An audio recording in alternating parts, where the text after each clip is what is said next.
everybody, and welcome to the newest indoor adventure in Ghosts of Saltmarsh, the final enemy, part 3. Today is October 24th, 2019, and you are loved. Especially you, JD Lady, thank you for the sub. That's awesome!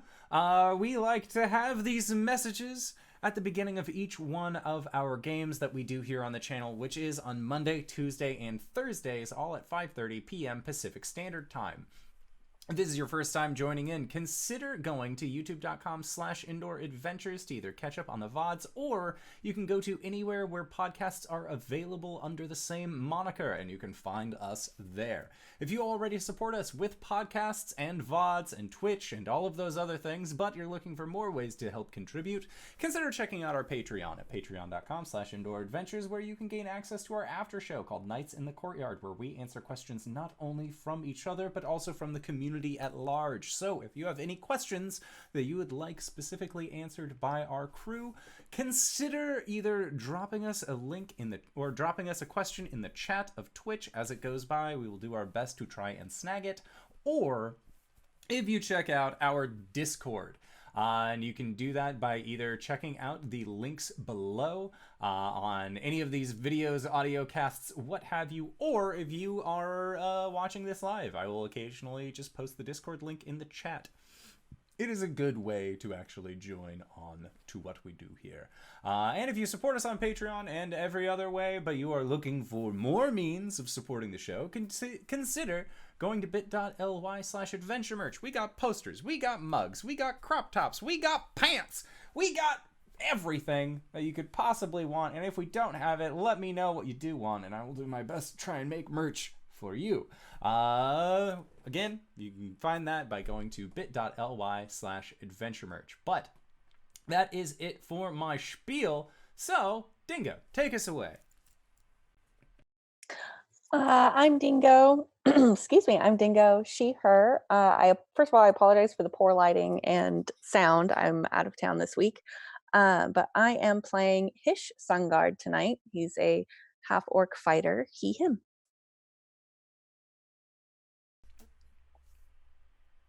Hello, it's me, your boy Reeves.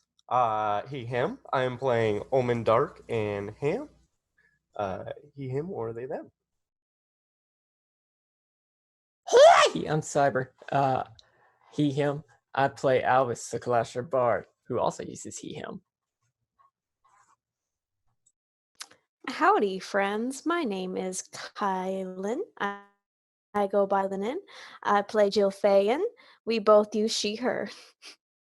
And I am the indoor adventurer, he, him, and tonight I shall be your dungeon master. So, last we left off, Jill, you ended up having a brief conversation about the context of your gosh dang book club after you had read through the several tomes of Tharizdun, and then decided to take a slight break. During this break, however, one Ulman Dark snuck into your room and started reading through your journal, which he was not supposed to do, but couldn't help himself after getting a nat 1 on a wisdom save.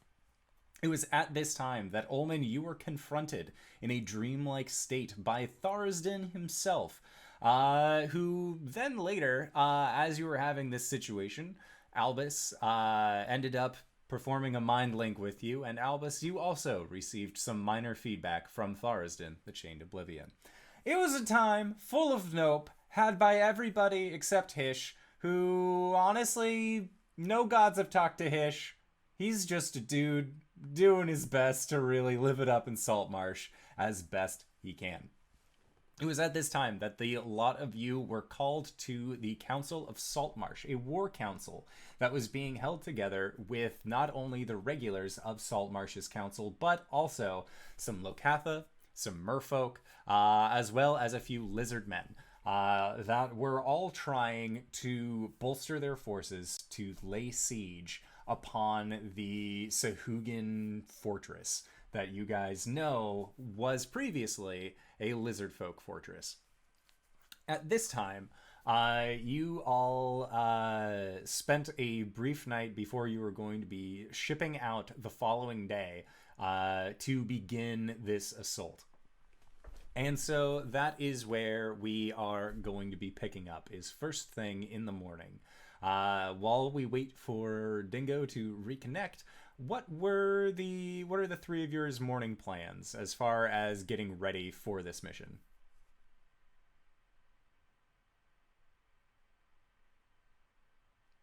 If you don't have any, that's totally fine.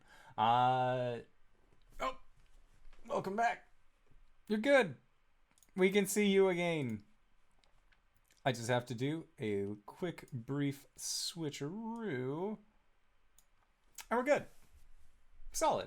So, you guys are all getting ready to set sail, and come the morning, the Lokatha, as well as all of these other more aquatic races, are all more than ready to begin their assault. So, you know that it is going to take you several days worth of travel to actually get to the outside of this fortress. It will take approximately 8 days via sailing.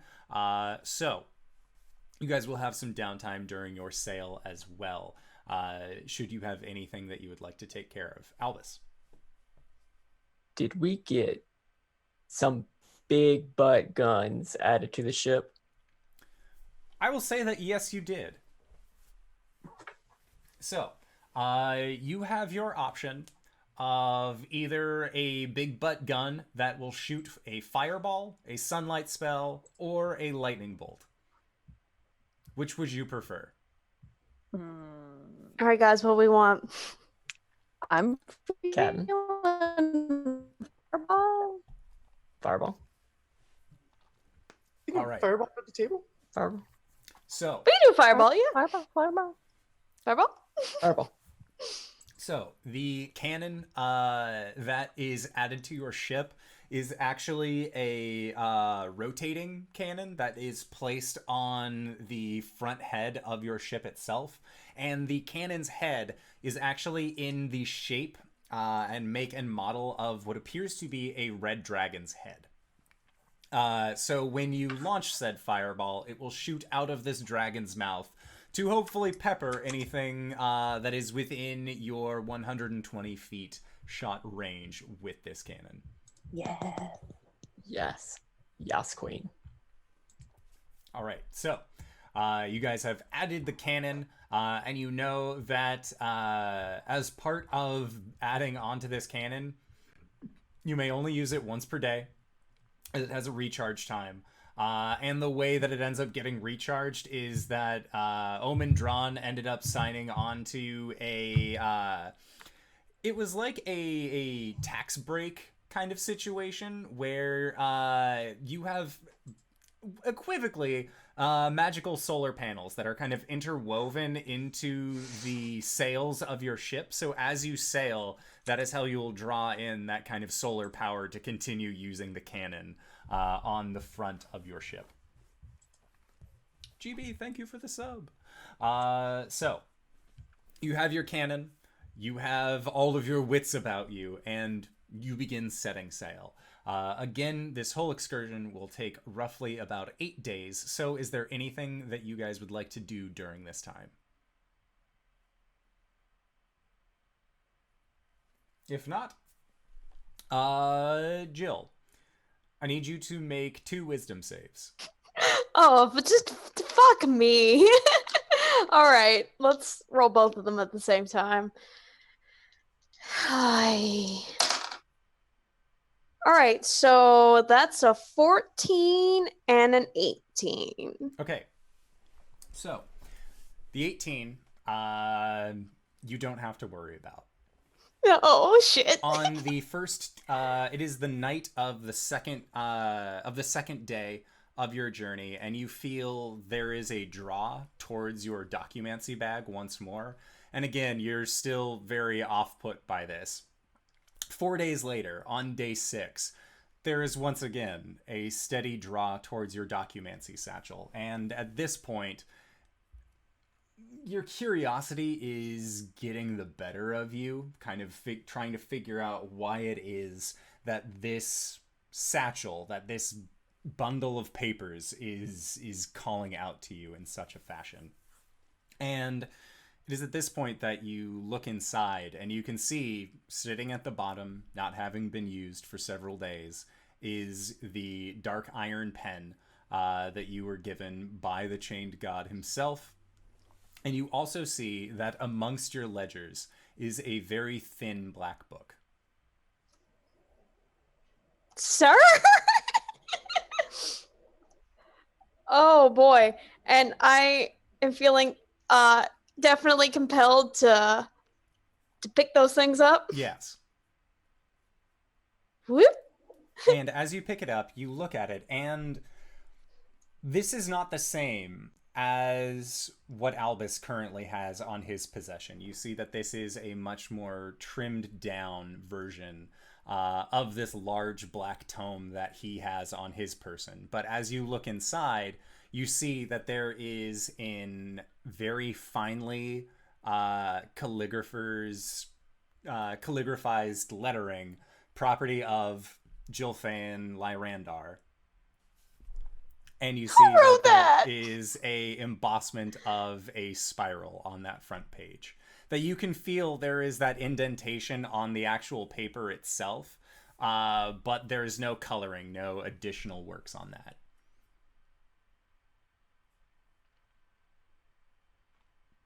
Well, she's just going to be like, where did this come from? Can I make like some sort of intelligence check to see if I can piece together where this came from, or am I just like, make an insight or a religion check? Okay. Oh, let's do that. Ding dang old insight, because that's popping.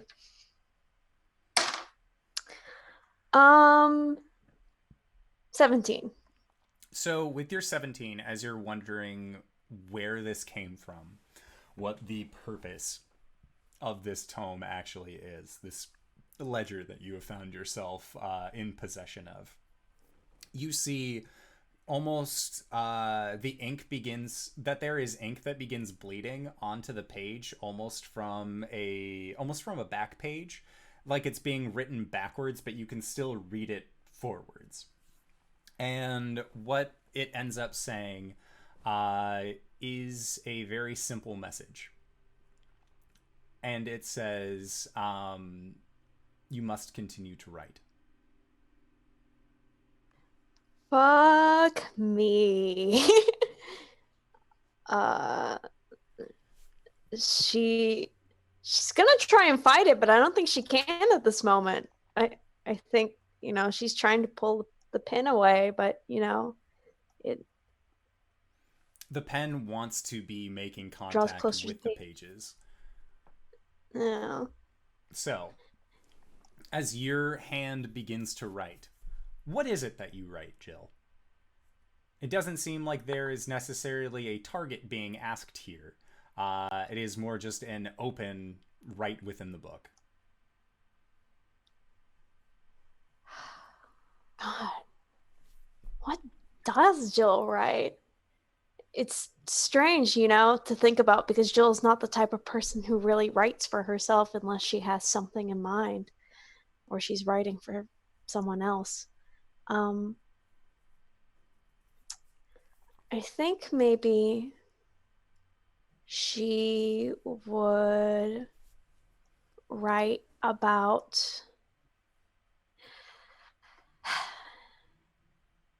maybe how unfair it is that the gods decided to pay attention to her and meddle with her life and threaten her family and take, what peace and quiet she had, and that the past year or so has been nothing but just, struggling for freedom. But yet, meanwhile, other people seem like they can go about their normal lives and they don't have to be in contentious relationships with deities, or that they have deities that care about their well-being. I guess she just kind of like vents that, just like, why me? Leave me alone. God damn it. And after you finish venting, and you're sitting there after having released this onto the page. You see that there is a message that appears, again, kind of bleeding through the back, that says, "It is because you are talented."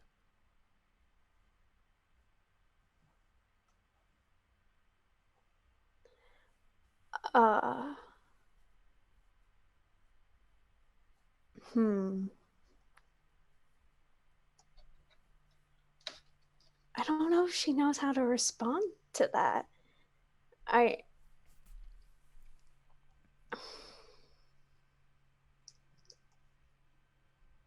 guess she writes back, "Am I correct in assuming who these words belong to?" And there is no legible response, but you just see that there is a quick little spiral that is drawn. Well, that confirms that then. So what is the purpose of this? She writes. And it says, "You wished for your family to be safe from Umberley." Yes, of course. I wish I for my don't- freedom. To ensure their safety, I must be free.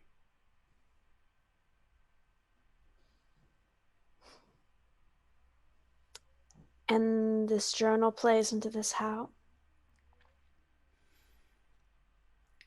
This journal is my will.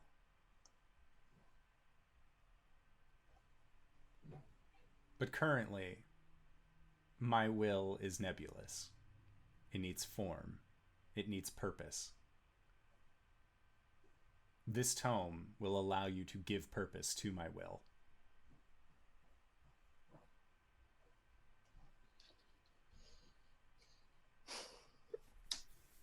So I write something here and it manifests?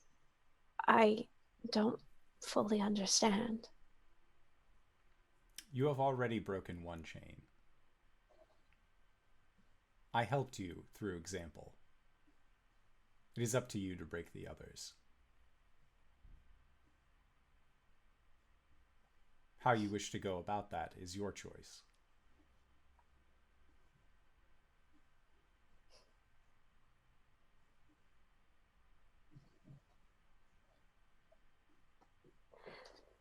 You spoke with Ulman, did you not?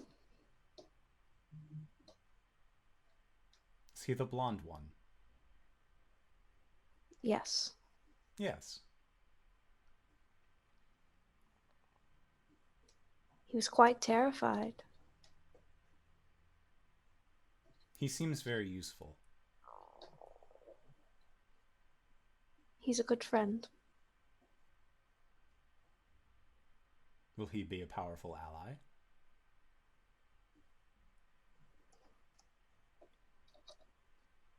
To you? To either.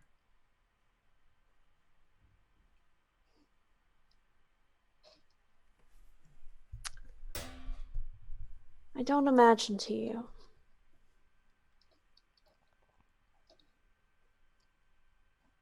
What of the other one that I spoke to? The simple one. Ham? Yes. Would they be a useful ally?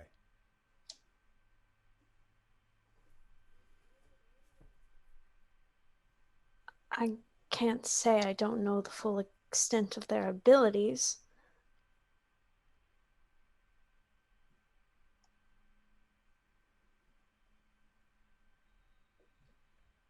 Perhaps we shall find out.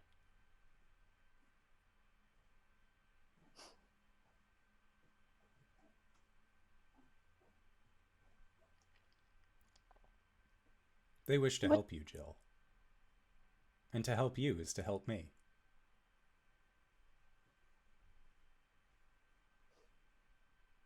And what do you intend to do once you're free? Some say you'll destroy the world. I attempt to free everything. The freedom that I seek. I have been chained and confined. I have felt the pain of 1,000 deaths. I have felt life itself run through these veins.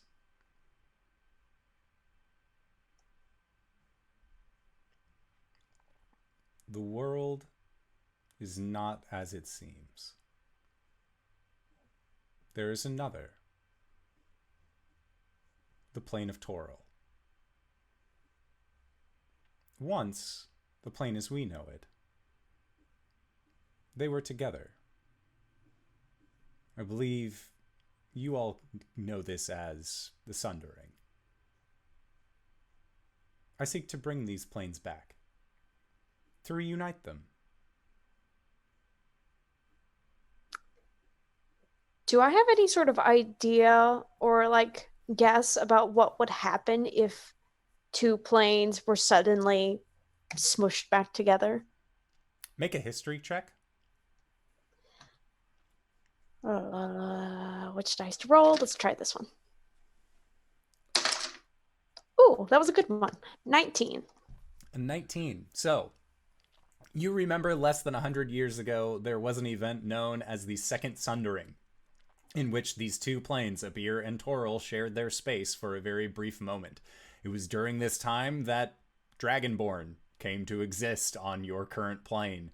There was a terrible event that ended up kind of outstretching itself during this Second Sundering, where the forces of magic ended up going wild, as there was twice the amount of magical weave that was there in the place of one. It was a very dangerous time, but as far as reuniting them a third time, you aren't sure. As Abir Toril was... It started out at the beginning of your plane's history as one whole thing, and then through the ages split into two.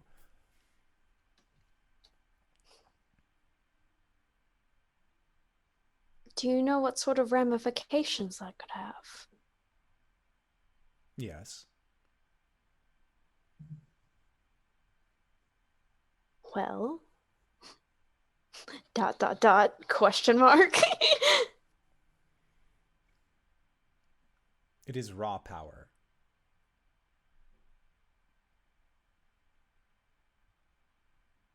I gain my strength from the void, from the royal, from the center of all things.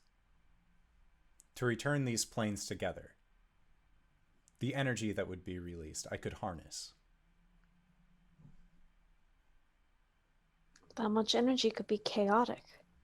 How can anyone's safety be ensured? I will ensure my followers' freedom.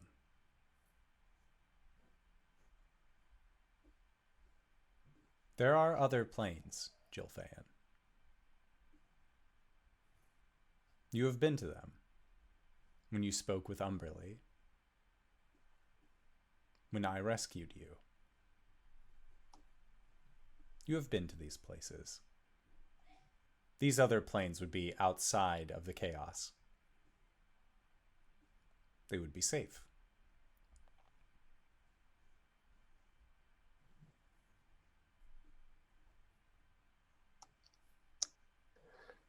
So your plan is to turn this plane and another into a power source and evacuate everyone else to other planes? Only those that follow me. If they do not see the truth, why should I save them?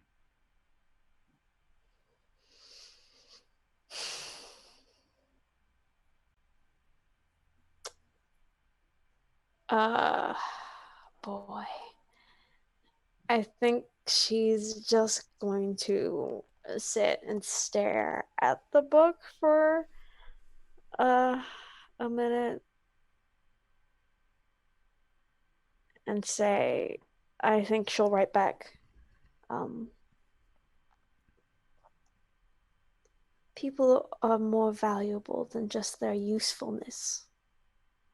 And I think she'll close the book before awaiting a response. Okay. Then you hear the sound of what sounds like a pen being put to paper coming from inside of the shut book, but you just slide it back into your documancy satchel and then let it be. And over the course of your journey, the satchel does not call to you again. It seems to be content. Whew. So, as you are all nearing this Sahuagin Fortress, you have maybe another day left in your journey. You are pulled by some of the council members that are traveling with you. And at this point, they let you know that they have been receiving reports that the fortress isn't what they thought, what the lizardmen had initially thought it was going to be. It seems like there is some kind of magic at play. As the lizardmen described that their fortress was above the waves, and was on a small, was on like a sandbar, out as a island fortification. But it seems like since the Sahuagin have come, they have begun sinking this fortress deeper underwater, to establish themselves as more of a kind of dominant species. So they then ask you, as the elite group that you are, if you would be willing to then go and investigate this, or at least find out something about the Sahuagin Fortress for them. And in doing so, that would allow them to have the proper information to actually go about with this attack.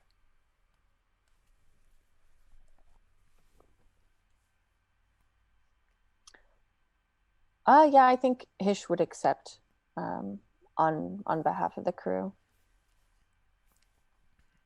Okay, sounds good. So you all know that the safest time for you all to leave would be later in the evening. So you all end up getting called as this small task force. You are given a dinghy with some oars and kind of given a direction as well. And you know, after they've sailed again, at this point, it would be maybe an hour or so row to actually get to where you needed to go without alerting any kind of high alarm. So you all get into the raft and then you begin heading out. As you approach, you see as the light of the sun begins to fade behind the horizon, and that orangish kind of sundown color begins to fill the sky. You see 3 large spires sticking up almost like a trident tip out of the water, and you can see that there is a central spire and then there are 2 smaller spires along the side. And based off of the overall architectural design of these spires, you are fairly certain that the lizard folk were correct, in that the fortress that they had once called home has begun to sink. As you can see that there are a lot more of these finer points that you wouldn't find typically on a land or sea level surface or a structure. So like there are windows that are a little bit too low and you see salt water just sort of lapping into them. But as you continue on, you see that there is an opening. There is a archway that is readily available for all of you. and as you make your way up on this dinghy, you kind of set it off to the side, tie it off. It doesn't look like there are any other boats here. This doesn't exactly seem like a preferential point for foot traffic, to say the least. But you managed to kind of tie that off. I'd like for one of you to make a stealth check to sequester your dinghy, so that way the Sahuagin don't find it and destroy it while you are inside. Rogue? Stephanie, should I be rolling this? All right, fine. I'm certainly not a One of stealthy boy. Of looks course I am. rogue. Dirty 20. Okay. Yeah, so with a dirty 20, you manage to kind of set it off to the side. Thankfully, there are some rushes around that you can kind of help store over it to create an obfuscation around this, around your dinghy. And you begin heading towards this archway. Of note, I have Bims with me. Okay. He's on my shoulder. Sounds good. So, with Bims, you see that there is a large doorway that is in front of you, and on the stone itself looks like it definitely looks like this belonged to lizard folk at one point. You can see that there is like a large lizard skull that actually you had seen engraved upon a shield way back on the Sinister Secret of Saltmarsh. It was our 3rd or 4th episode, I believe, but there is just a large lizard head that is kind of carved into this door. As you go up to it and kind of press against it a little bit, you know that it's not locked, but as you kind of peek a little bit near it, you don't see any light coming from inside. I'd like for the 4 of you to make history checks.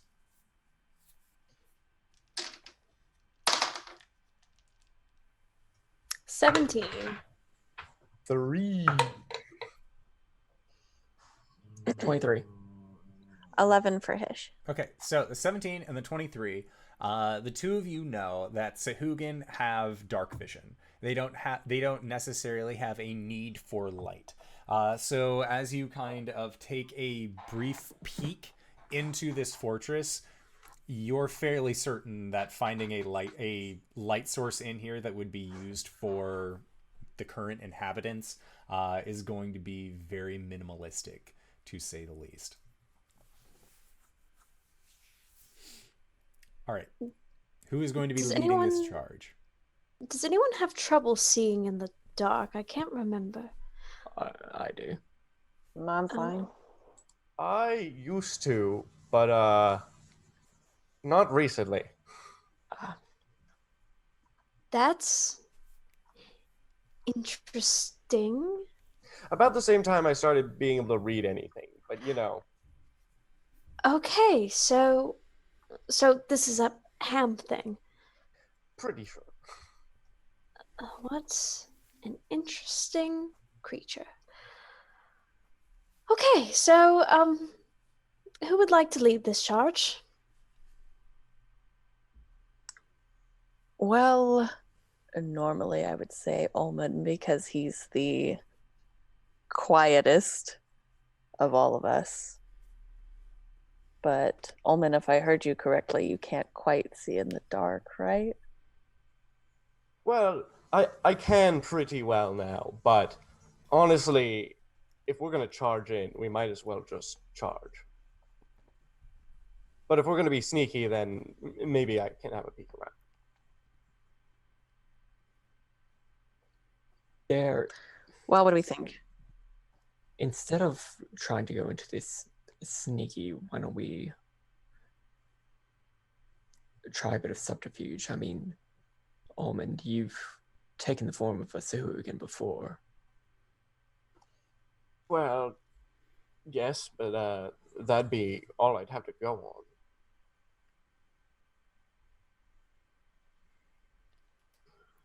There was that big one we fought on the ship.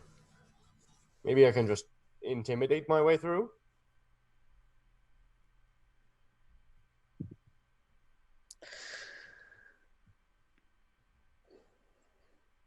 We can always try it, and then if things go to the hells, start charging. So what would be our end goal with subterfuge? To get to the chieftains and remove them as quietly as possible. Well, currently we're just looking for things and reporting back. I thought with that they specifically asked for us to remove the chieftains, or thought that it would be a really good idea to do so. I don't know, it feels like a week has passed, and on the boat, Maris is going to have Well, it's DM actually been 8 days. Almost. DM, I'm sorry. If yes. from what I heard right before we got off the boat when they sent us out in the dinghy, they wanted us to take a look around before we. Yes, so the initial plan, before they realized that there had been changes that had occurred to the actual fortifications itself, was to go in, perform a brief bit of assassination on the chieftain of the Sahuagin clans. However, upon realizing that there has been a shift in the overall architecture of this building, the coalition that you guys are currently fighting with aren't necessarily sure about the best way of actually getting in and fighting. They have a brief idea based off of the lizard folks' recollection of this fortress beforehand, but in terms of where things are located and making a very large noise for yourself, it is just you four right now.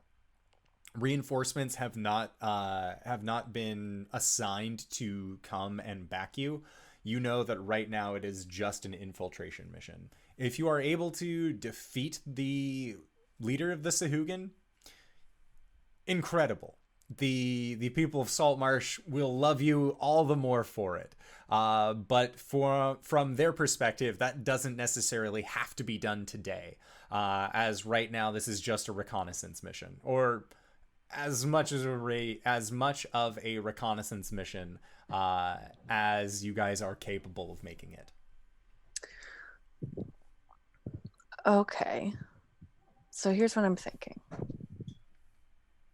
Ulman, if you're not feeling confident about pretending to be a Sahuagin, I say we just all lead the charge, and we'll just kind of casually and quietly walk in, take a look around, see if we find anything useful, and if we happen to come across any chieftains, we can take them out without drawing too much attention to ourselves, and then we just quietly come back out and return to the ship with our information.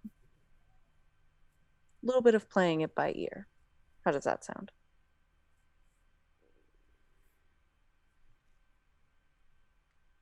Yes, no? You were muted. Works for me. Yes, let's, I suppose, try to be stealthy first. And then whenever shit hits the fan, we'll adapt. Right. We'll adapt as we go. Okay. So who's going in the door first? Hish will. Okay. So, as you push open the door and actually begin making your way inside, so you stand on a rock ledge that is about 30 feet wide, and you see that there is this large set of these stone doors. And as you open them, you see that there is a bare Spartan room.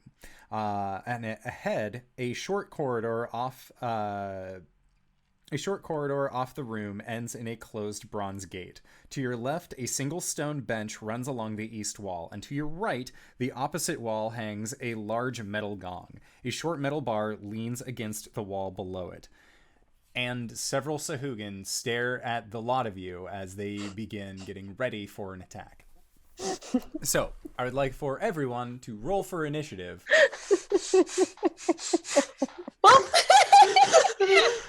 We're stealthy.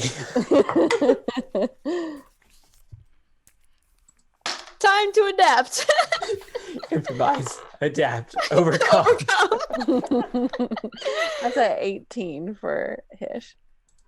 I got a hot, dirty, nasty 19. Hot, dirty, and nasty. Ulman 25. and Albus. 21. Okay. Sounds good. So roll both those.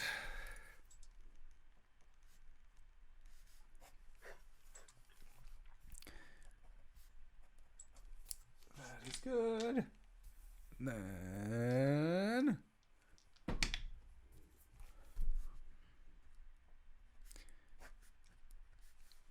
because you see that there are a total of 9 Sahuagin. Which is fine. I'm sure it's fine. Feels fine. Okay. So, first up, Ulman. Again, kind of describing the room, you see that there is a gate in front of you. To your right is this large metal gong that has a metal bar up next to it. And to the left, you can see that there is just a bench that has been set up. Is there a Sahuagin close to the I'm thinking of it as an alarm, so the gong. There is one that stands roughly 10 feet away from it. I think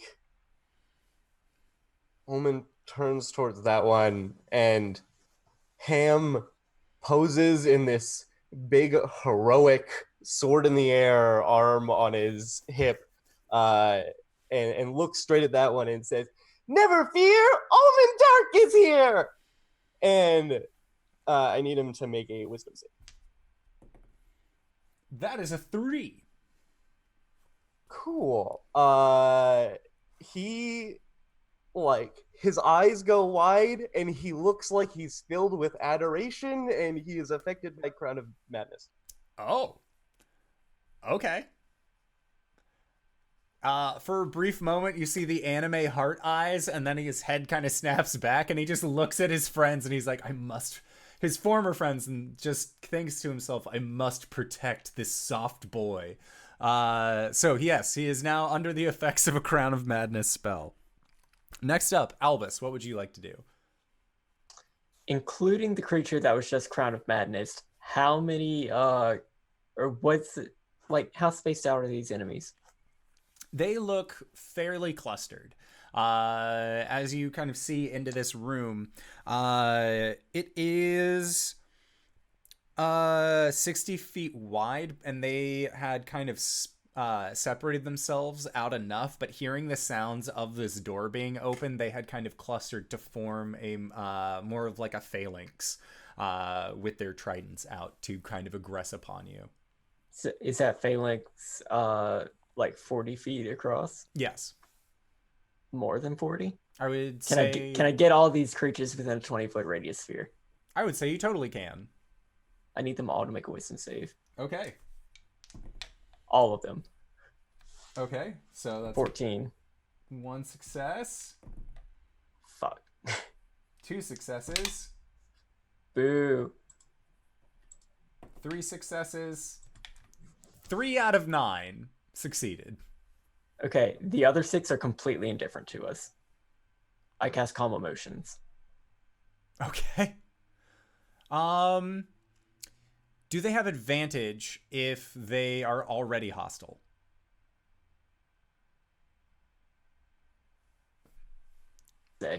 So I'm assuming no. I'm sorry, what? It doesn't say, so I'm Okay. assuming no. Sweet. Also, was the Crown of Madness one of the ones that was affected? No, he was not. Okay. So he's still feeling fighty, but everybody else looks like they are getting ready to kind of like lower their weapons, except for the other 3 that are like, what the fuck? Like, we had a plan. We had a plan. And they seem to be very upset by the whole thing. This indifference will end if they see their any of their allies being harmed, Okay. Jill, take a galaxy brain. And that's my turn. Sounds good. So next up is a group of Sahuagin that can they do anything? Or sorry, no, next up would actually be Jill. It is, you guys all rolled high enough that it's your group and then their group.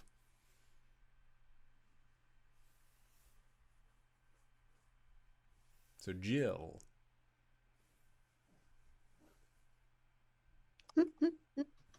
Okay, we're back. Shit. So, right. So if they see me do anything, they're not going to be happy anymore. It would They're appear that gonna way. If they see their friends get hurt, it doesn't have to be from us. You know what? Fuck it. Here's what I'm gonna do. I think, yeah, Jill is going to clasp her hands together, and the spiral on her hand is going to glow, and as she draws them out, fog begins to billow out from the palms of her hand, and it's going to cast a big old fog cloud here up in this Nice. room. All over them, so they can't really see anything because it's a 20-foot radius. Nice. And what is your point of targeting? I guess just kind of in the middle of this mob. Okay. However, I can get the most of them in this 20-foot Sounds good. radius sphere. All right, so Jill, you have begun casting Fog Cloud. Is there anything else that you would like to do? No, that's pretty much it. Okay. Sounds good. Next up, Hish. What would you like to do? You've seen most of these Sahuagin become pacified, and then fog has begun billowing out of Jill's palm, centered onto a point. Yeah, that's a good question. I think Hish kind of like everyone kind of calm down and Jill start vaping. Hish is just gonna take a step back. I don't think he's gonna do anything on his turn. I think he's just gonna watch. Okay. So it is now time for the Sahuagin. So there are many of them who are just kind of sitting back and experiencing. You see one of them kind of like wafts some of the fog up onto themselves, seeming to enjoy the moisture. And then it is the three that were not under the effects of Albus's spell. And you see one of them rush over to the large metal gong, pick up the metal rod, rear back, and just strike against it. And you hear this loud clang 3 separate times as they just bat against it. And it begins to then echo past the metallic gate. And then you hear it reaching deeper and deeper into the fortress. It's at this point as well that the gate begins to lower. Or actually, it would rise. And as this gate rises, you see that there are 2 more Sahuagin. Each with javelins, and they are going to rear back and try and strike out towards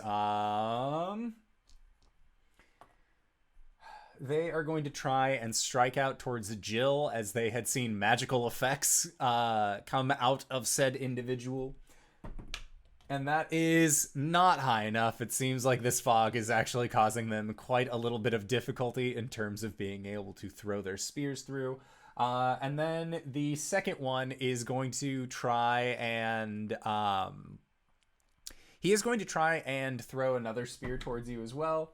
That is a 12.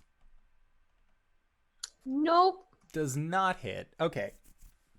And then it is the Crown of Madness one who is going to rush over towards one of the other Sahuagin that seems to be minding its own business, and under the influence of the Crown of Madness, is going to do his best to protect his friend, his new best friend, Ulman Dark. So he's going to try, and that dice is gone forever. So it can act normally on its turn if I wish. Okay. And it is calmed right now, right? He was not one of the calmed ones. Okay. Never mind. Yeah. Let him go wild. I was hoping he'd go after the gong boy, but he can go wild. All right, so he is able to do one of his claw attacks against his friendo for a total of 4 points. And then he is going to try and spear and is successful in his spearing and is going to deal 2 points of piercing damage. So the calm motion ends if any of them end up getting injured?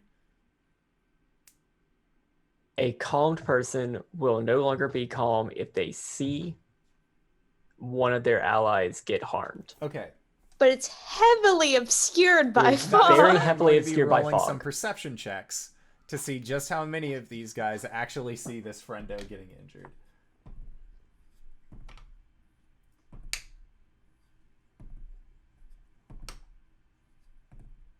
That was the best series of rolls I've had in a while. Shit. 2 of them do not see their friend getting injured.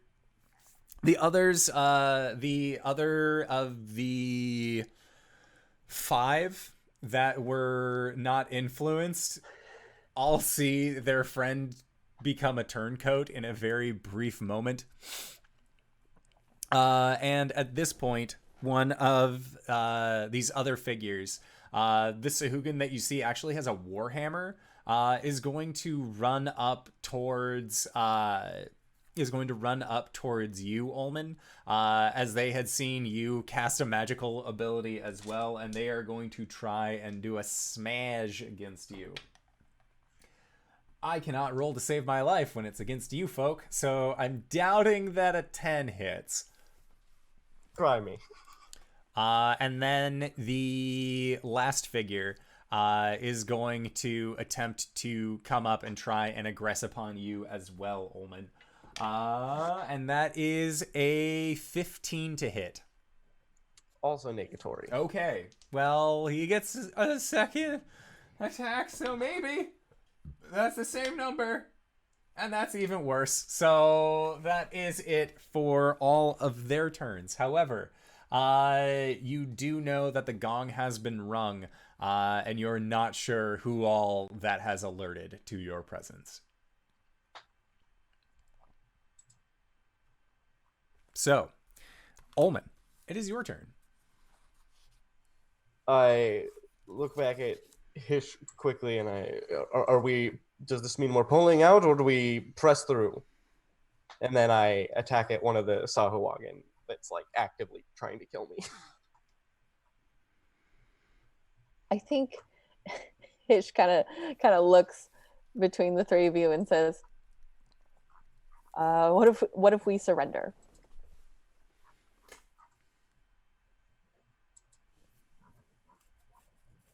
If we tell them we surrender, and maybe we that kind of staves off possible death by who knows how many Sahuagins. Does anyone speak Sahuagin? Telepathy. Bims shakes their head. No. Telepathy, yeah. Yeah, I think Hish, you can tell he has this like panicked look on his face, and he goes, Albus, telepathically tell them we surrender. And I think Hish goes to like put his hands up.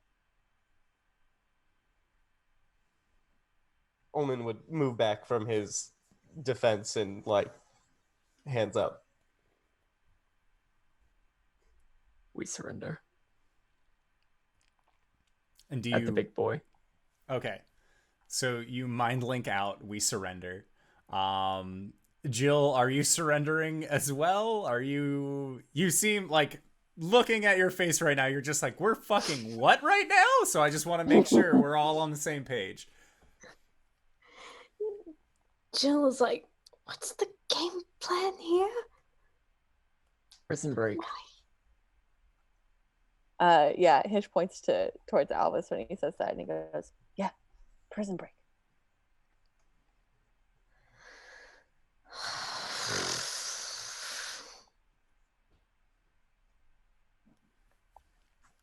Okay. Sounds good. So, it is at this point, after you all like put your hands up and say we surrender. I have the commander. So as you all point up, he kind of motions to these other Sahuagin that encompass you. They are now surrounding you on every side. They have their spears and tridents up. And then after about 30 seconds or so, you see that there are about 12 more of these Sahuagin that then show up as reinforcements. And collectively, they end up taking all of your gear from you as best they can. Ulman, you are kind of in a better situation because you could just keep things inside of your personage. But any items that you have on your person will end up being taken from you, unless you would like to make a sleight of hand check to very quickly attempt to stow one item of your choosing away. Can that item be a bag of holding? Make a sleight of hand check. Ulman is still very close to you, so you could easily just like shove it into his back and hope that he can just retain it.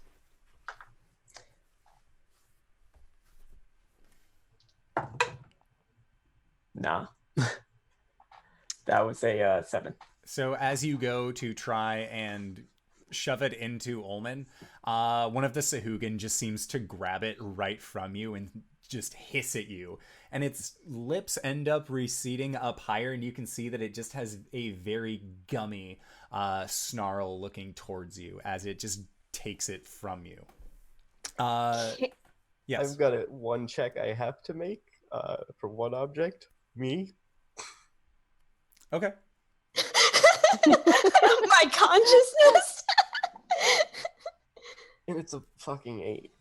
Aww. Oh fuck. So as you go to stow away your short sword self, it is just ripped out of Ham's hand by one of these Sahuagin that just snarls at Ham and then quickly like puts your personage, your bladed form into a bundle with the rest of your guys' things. Can I know this is technically 2 things, but if you'll allow it, try and stow the journal and the pen? Make a sleight of hand check. Okay. Just a singular one, because these are within your documancy satchel. So if you just stow the satchel, you'll have all the contents. Ooh, big money. No whammies. Dirty 20. Okay. Before anyone is able to really take them out of your hands, and before they even really see it, because the fog is still lending you some aid, you just quickly shove your satchel bag into Ulman, or rather at this point into Ham. And thankfully, none of the Sahuagin are able to actually pick up on this. It is at this point that you are all forcibly marched down a very, very lengthy hallway into a smaller room that you can see was set up, again, more Spartan, with a few of these low seating benches, and then you see as 3 of these Sahuagin begin pushing a metal wheel around in a circle, and as they do, there is a grating sound as a set of iron bars is lifted up from a wall adjacent to this room, and you can see inside of this room that there are pillars. that look like they have manacles that are just draped from the sides of them. Your armor is gone. Your weapons are gone. Your gear also gone, except for your documancy satchel, Jill. And the four of you are captured and set inside of this chamber. Each one of you manacled with space in between, so that way you aren't able to physically come into contact with each other.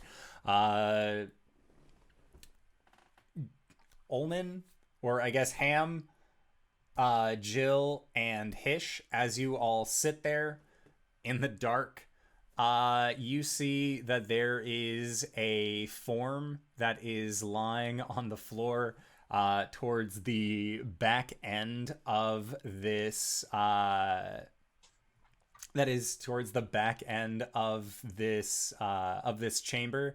To answer the question that was just posed in our internal chat, Bims has been taken by these Sahuagin. They see a small creature, and Since he is a familiar, can he disappear? he, as a familiar, I am pretty sure that pseudo dragons have some abilities. Let me do a brief check on that for you.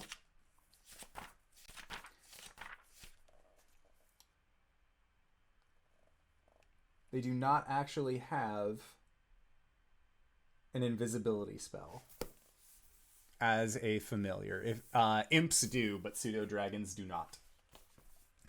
And so, But my Pact of the Chain familiar is a fine familiar that's powered up per the ability. yeah. No, there's in the monster stat block, in the monster manual, it has the familiar variant listed. And invisibility is not one of those additional features. But I don't get the, as an action, I can temporarily dismiss my familiar to bump him to a pocket dimension. I'll say that you could do that. That you could just, as an action, as you're getting surrounded, just dismiss Bims. I think Ham just like Bims sucks in. That was Ham's priority. I tried to get myself in, and that's why I fumbled, because Ham was zoop. Okay. Sounds good. So Bims is zooped inside of Ham. So he be safe. Which is fine. So again, the four of you are now inside of this chamber. And it is dark. There are no sources of light. Albus, you are doing your best to just hear the rattling of chains from where your friends are, but you cannot see them directly. You can kind of make out where their general forms are, as when you were taken into this location, it has been a trudge through darkness for you. But the rest of you, again, are able to see that there is just this form lying on the ground, still chained to the wall, closer to the back. And once the Sahuagin have deposited you, after relieving you of all of your gear, you can hear the breathing of that individual. It seems like they are still alive towards the back of the chamber. So, you're captured inside of a Sahuagin stronghold. What would you like to do? Well, this went swimmingly. Mm-hmm. I think it went really well. Say, Ulman, can you perhaps maybe pick these locks? Get these manacles off of us?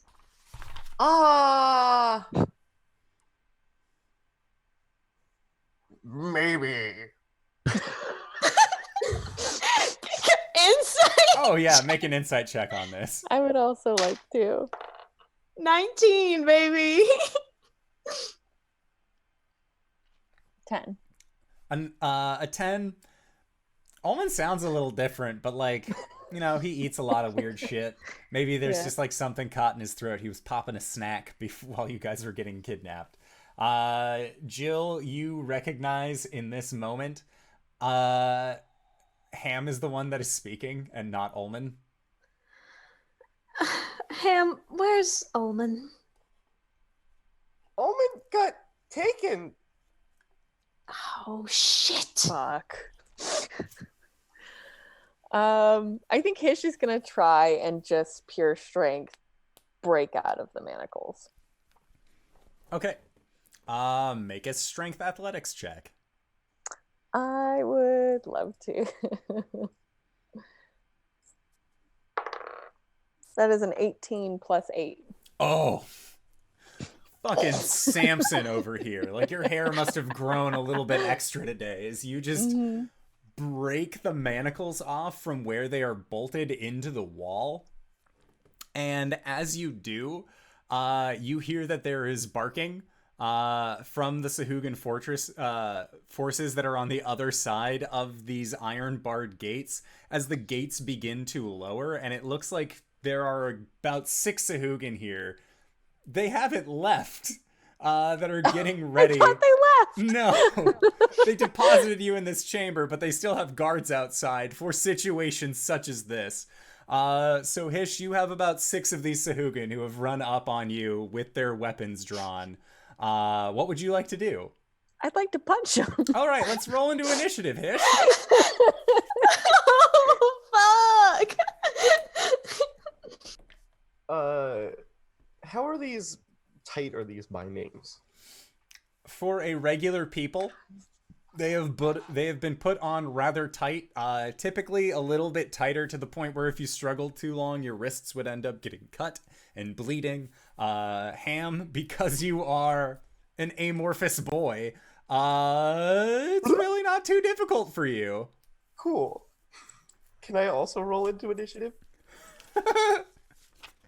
Yeah. I'll allow all of this.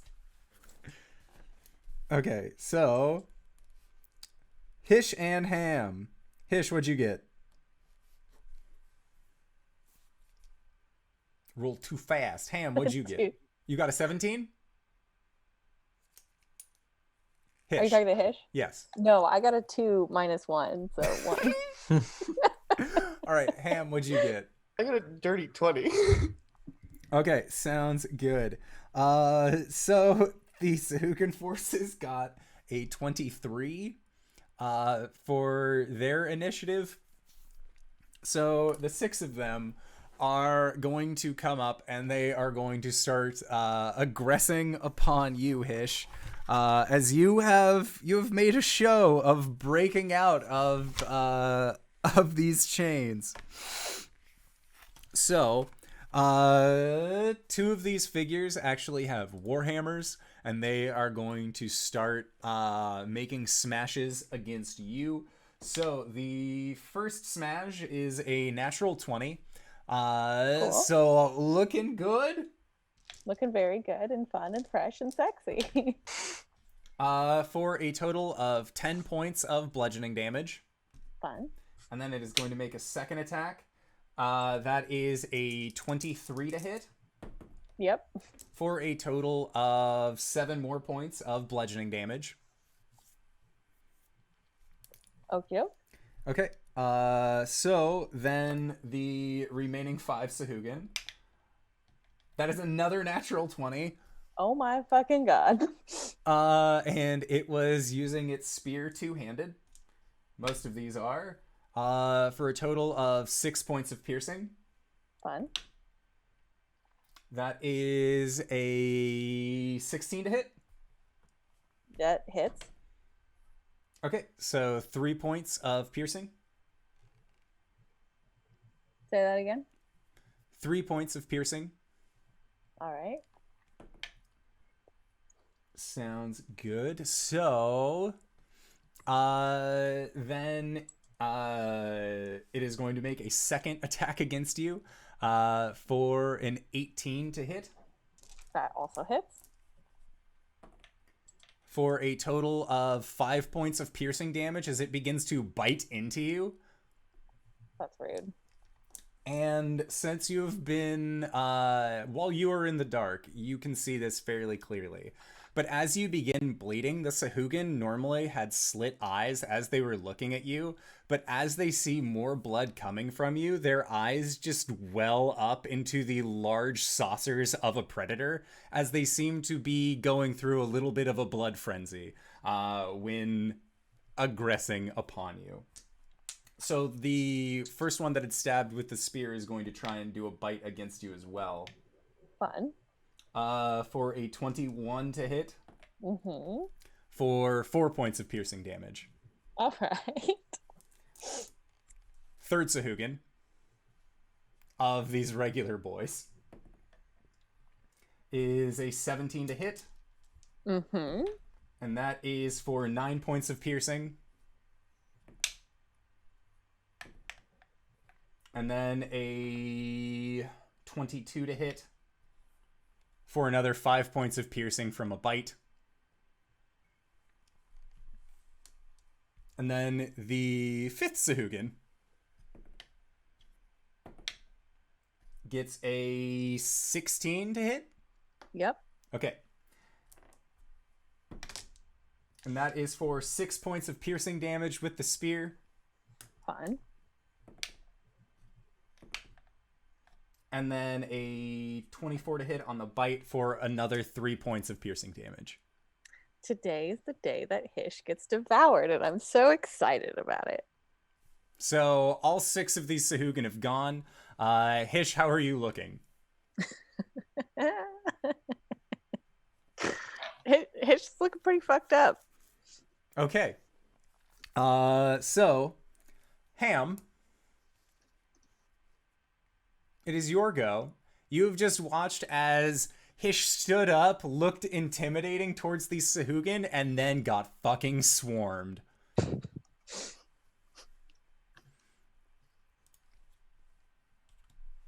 So yes. Albus, you can. Okay, I rolled a 10. Okay. I got an 8 on my initiative roll. Okay. So, Ham, it is still your turn. What would Ham like to do after seeing Hish get just nommed to fucking back? Ham slurps out of the manacles and yells at them, pick on me! And he forms a short sword in one hand and a falchion in the other, and yeets the falchion towards Hish, and then just runs and tries to stab one of the Sahuagin. Make a attack roll to throw the falchion towards Hish. 26. Okay. So Hish, as you are fighting one of these Sahuagin, you see that a falchion is rocketing towards you. Make a acrobatics check to catch this. An acrobatics check? Yes, to catch a falchion out of the air as it is being rocketed towards you. All right.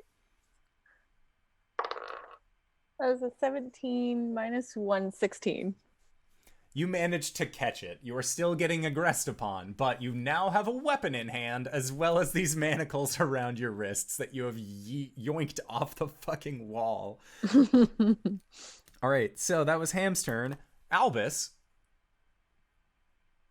Okay, so I'm kind of hindered here because either my spells require somatic components or require me to see who I'm attacking. So this is going to be a first level spell. I'm going to need one of the Sahuagin to make a wisdom save. And because he can't do this telepathically, everybody's going to hear, "It's nothing personal, but you're all going to die today." They got a 4. But in deep speech, so most of you don't understand it.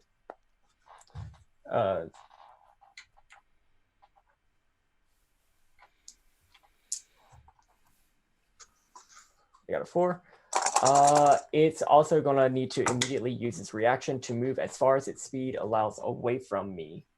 That's going to be 10 points of psychic damage. Okay.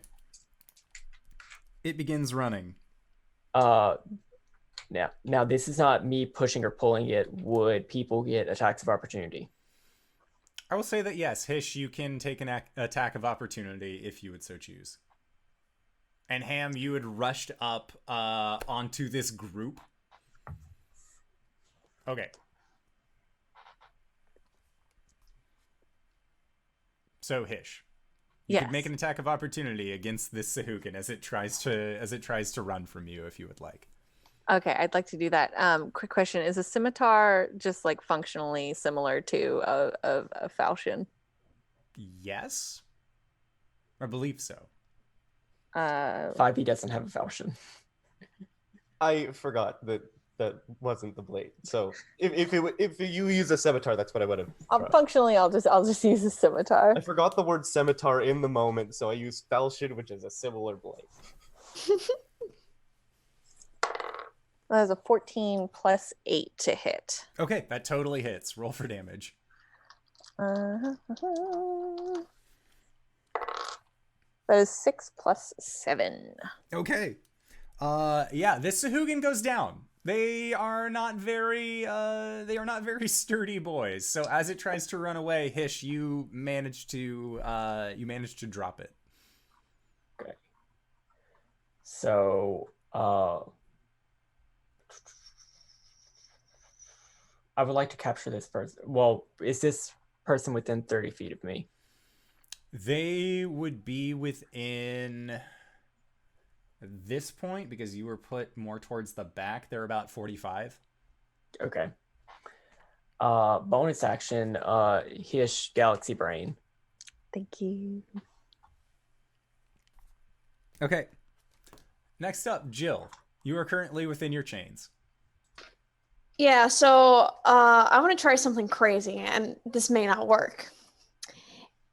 Can I potentially, like, how far away is, like, my fingers from, like, my teeth? That's a weird question. Or is there something sharp that I can scrape my finger on? I'm trying to draw blood. Yeah, you could definitely draw blood. The manacles are a little bit tighter around your wrists, so if you just pulled against them, you could end up breaking the skin around, along your wrists. So she's going to do that and is going to try and take some of the blood and start writing on the walls, break the chains. Okay. Make a religion check. Let's just smile out for a second. That is a 22. As you write each of these letters, you feel like your blood is becoming warmer and warmer as, like, not from your personage, but the blood that you are then smearing across this wall, until eventually you write out your full sentence of break these chains. And in this moment, there is a sense of purpose. This is what you were meant to do. This is what you have always been meant to do. And there is a wave of this reddish energy that seems to seep out from you into the wall and then just trail itself through the different cracks and creases of the stonework that makes up this wall. And you hear the groaning of metal as the chains that bind you to the wall snap and break.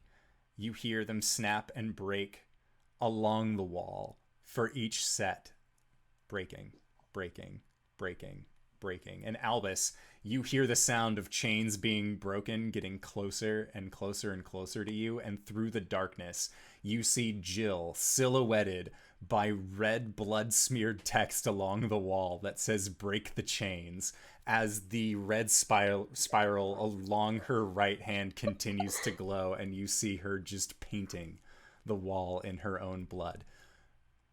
but your chains are broken. All right.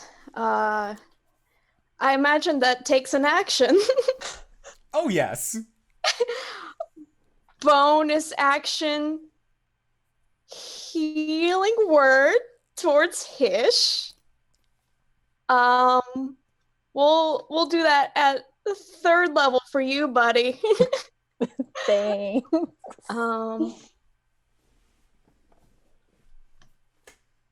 And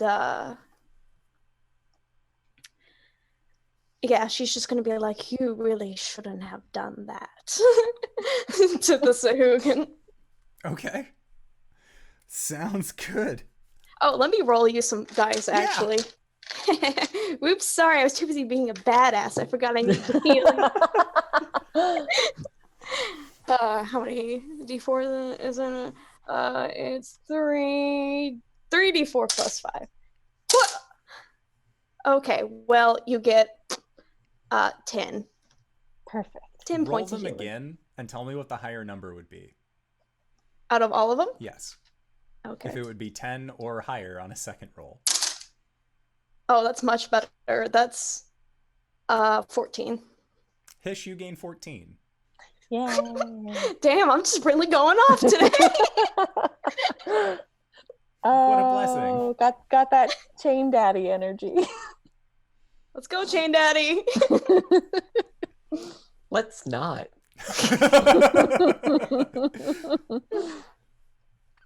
All right, Hish, it is your turn. Okay. Are there any more Sahuagin around Yes, there are quite Okay. a few. me? Okay, sorry, I can't totally hear everything that's Yeah. going on. There are 5 that are currently on you. Great. I would like to scimitar one of them. Okay.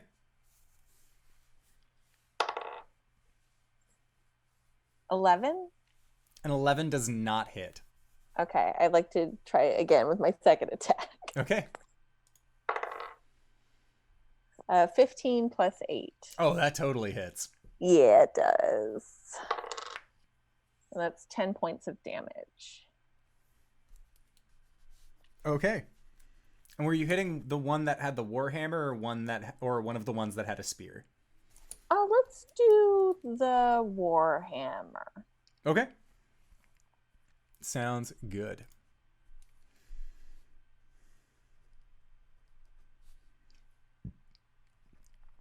Alrighty. So, next up are all of these figures. And the one with the warhammer at this point is, again, it's in a blood frenzy after having bitten the shit out of you and watched as your blood is being freely spilt. And now there is a second scent of blood that is fresh in the room from Jill's bloodied text that she wrote upon the wall. So it is going to try and smash you with a warhammer. So that would be a 17. For who? For you, Hish. Yes, I hit. Okay, so that is a total of 13 points of bludgeoning damage. Fun. And then it is going to make a second strike against you. A 7 does not hit, I am Does not going to hit. assume. So then it is time for the other Sahuagin.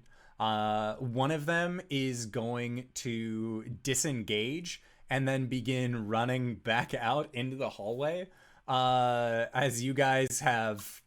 There's a lot of chain breaking noises, and Hish, you seem rather scary for having been bitten the shit out of. So it is going to go back and try and find reinforcements.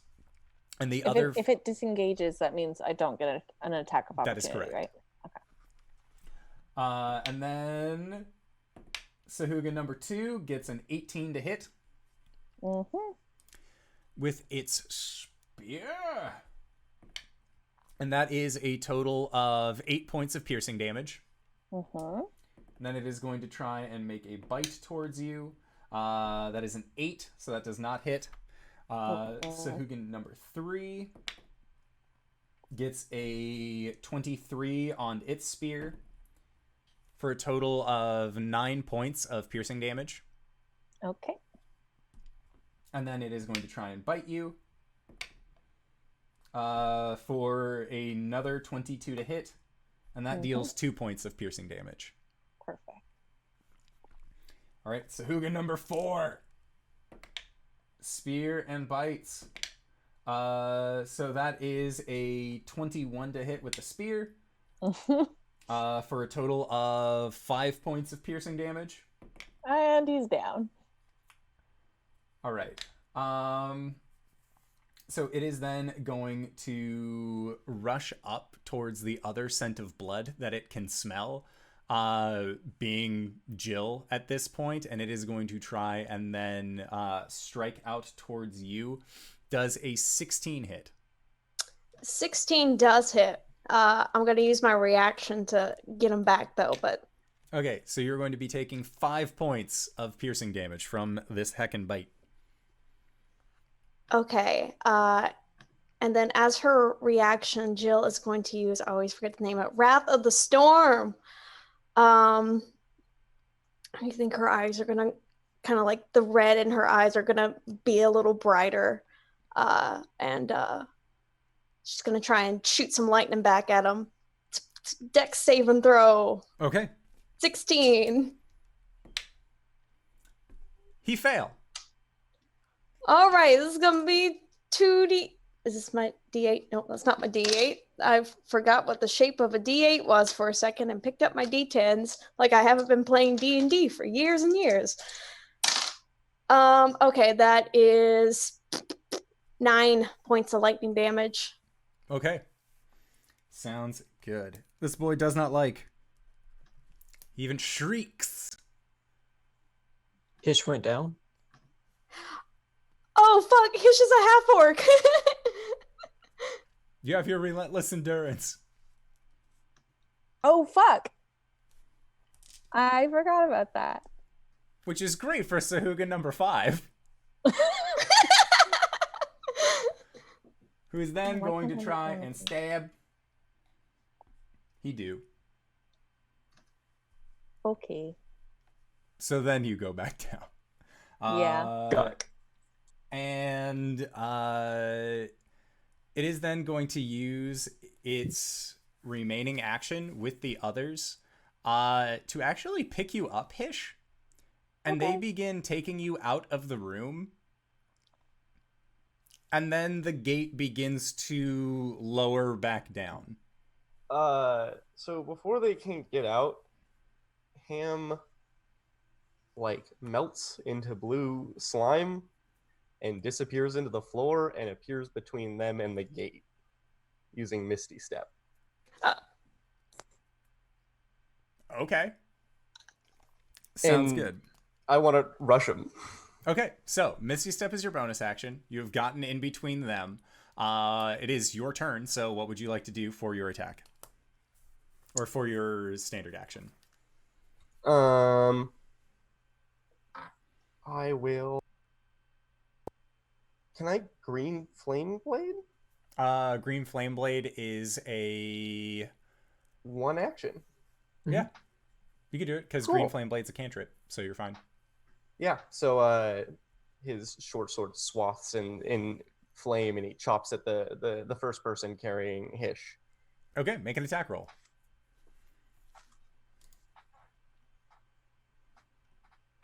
16? 16 hits, roll for damage. Cool. I would say that you will This get count as- sneak attack on this. No thanks. They're distracted trying to carry out the entirety of Hish Sun Guard. He was a beefy boy. He ate his vegetables. The first one takes 15, Shit, okay. and one next to him takes 9 flame damage. Okay. Sounds good. So... the ones that you hit are not looking super great, but they are still up. Okay, so Ham, that was it for your turn. Albus, you are free from your chains. You've heard a lot of fighting, and Hish, the sound of Hish going down, as well as the sounds of Jill also being aggressed upon. I cannot see. I'm legally blind. So, for those of you who can look vaguely in Albus's direction, you're just gonna see it's almost like 3 eyes opening, where just like these points of like green light just like show up. This is the dancing lights cantrip. It ain't nothing special. But they start shedding some light in the room. So now I can see, which means I can fight. But I'm not going to. I'm going to cast Healing Word on Hish. Okay. Because that's a bonus action, and I don't have very many of those. That's D4. This is a D4, right? 2 plus 3. You get 5 points of healing. Hish, you're back up at 5. Could I can Hish possibly as he's coming to pretend to still be dead? Make a performance check. Okay. Let me just heal myself for 5 real quick. And make this performance check. You are still galaxy brained. And I'm going to use that galaxy brain. 9 plus 2, 11, plus 1, 12. Okay. They see through it.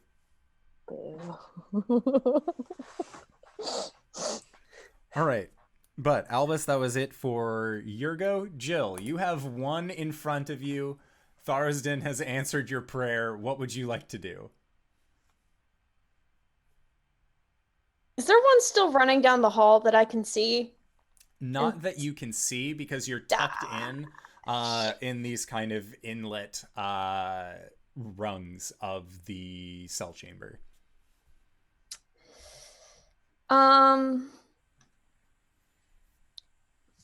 Fuck it. Let's just Thunderwave, I guess, to get this dude out of my personal space.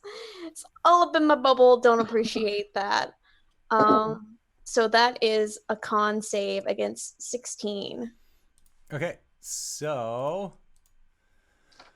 he got a 14, so he fails. All right, so he'll take 2d8 thunder damage. He'll be pushed 10 feet away. And that's going to be 6 points of thunder damage. Okay. It definitely looks like he wasn't as sturdy as you had initially been expecting him to. So as you thunder wave away, you see them just fly up and smack themselves against one of these tall pillars that is within this chamber. And there is a very satisfying crunching noise as you watch as the light just fades from this Sahuagin's eyes and they collapse. Albus, you can see this one. How far is he away? At this point, this one is only 20 feet away from you. I would like to just pay really close attention to his like last couple of thought patterns. Like I want my Aboleth form to like taste his last thoughts and use my believe it's Mantle of Whispers. Yes. Yeah. That. Okay. The last bits of information that you gain from this individual is what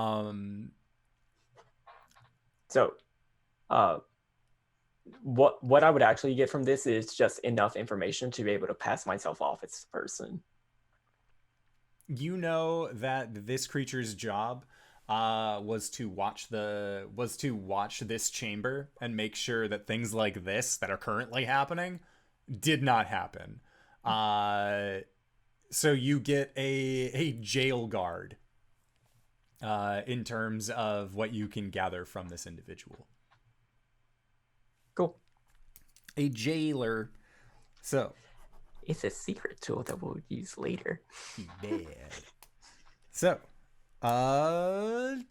Jill, you have Thunder Waved. Is there anything else that you would like to do? You do not have a Sahuagin that is directly on you anymore, and you can see that there are still 4 of them within this chamber that are trying to drag Jill, or that are trying to drag Hish away. But it seems like Ham has interposed himself between himself and the actual exit. I think I'll just like use my movement to where I kind of like get behind them.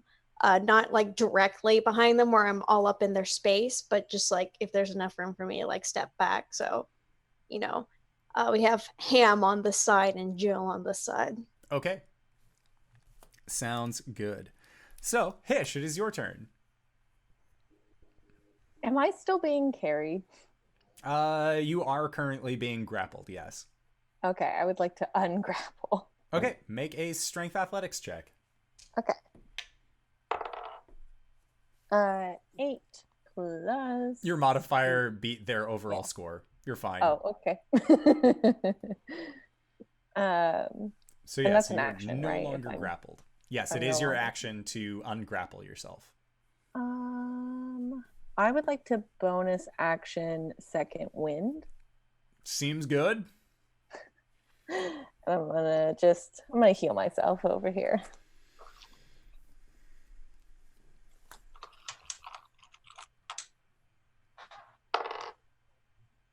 7 plus 7, 14. Okay, I 15 HP.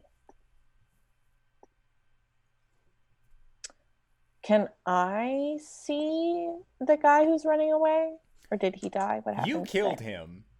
He had tried to run away. Or no, that guy did end up rushing out into the hall from where you can see. Let me check, because you are close to the exit of this area. You would also not be able to see where this figure had ran. Okay, that's fine. Okay. That's it for me. Sounds good. So, as you second wind and free yourself from this, these remaining Sahuagin, one of them is going to, and you see that this is the figure that has the Warhammer, is looking so frustrated at you, Hish. This is like a point of pride for this figure, is that they are trying to attack you, but they just seem unable to continuously like keep you down. So they are going to bring up their Warhammer and try for the love of all that is unholy to do the right thing by Sahuagin law. And that is a 20 to hit you for, I believe, 8 points of bludgeoning damage. That's for Hish? Yes. Okay, yes. And then that is a natural 20 Cool. for 13 points of bludgeoning damage, Hish. Hish is down again. The Sahuagin roars triumphantly. Ulman, the 2 that you dealt damage to are going to try and do some stabs out towards you. Sorry, Ham. And that is a 22 to hit. Yeah. Okay, so with their spear, that is 7 points of piercing, and then they go for a bite. This dice is fucking brilliant tonight. That is another natural 20 off the bite. Yay! For a total of 8 points of piercing.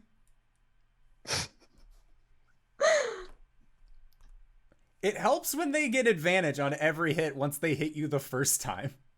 Oh gosh, diddly darn it. And then the second one is going to try and also do a stab towards you for a 14 to hit. That is meat to beat. Okay. Sounds good. So they deal 6 points of piercing damage to you with the spear. And then they are going to do a bite towards you for 15. Okay. And then that bite is 5 points of piercing.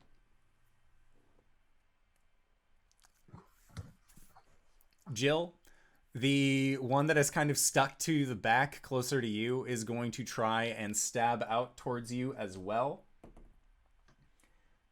That is a 17 to hit. That hits, but it's gonna eat some fucking lightning damage in a minute.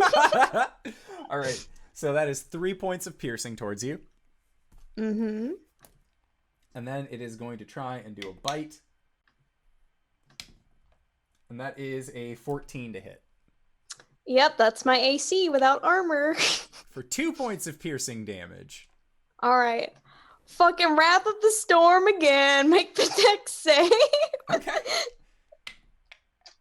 That is a 12, so it fails. Alright, and we're just gonna pump some lightning damage. That's gonna be, 14 points of lightning damage. Damn. Okay. Sounds good.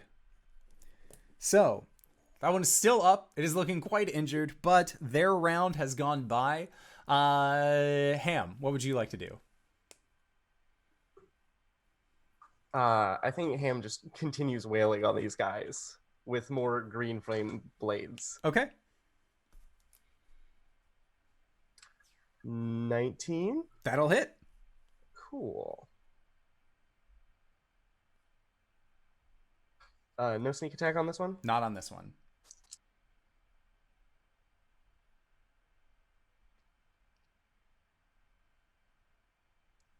That's another 15 on the first dude. Okay. He's super dead. And 7 on the second dude. Also dead. Some good stabbies.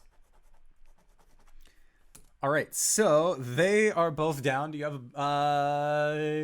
a bonus action? All right, sounds good. Next up, Albus. Albus, you see that there are only 2 of these Sahuagin that are left. One of which has the Warhammer that was very happy that it dropped Hish, and then the other that is currently engaged with Jill. Okay. Okay. There's a big boy. There is a big boy. How good the big boy looking? He looks like he's lost maybe about a third of his overall health. Good to know. Raid sickness, 4th level. 21 to hit. Oh, that'll hit. 1, 2, a 3, a 4. Albus said, die, bitch.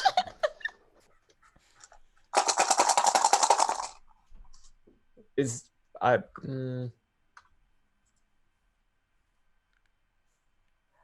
what?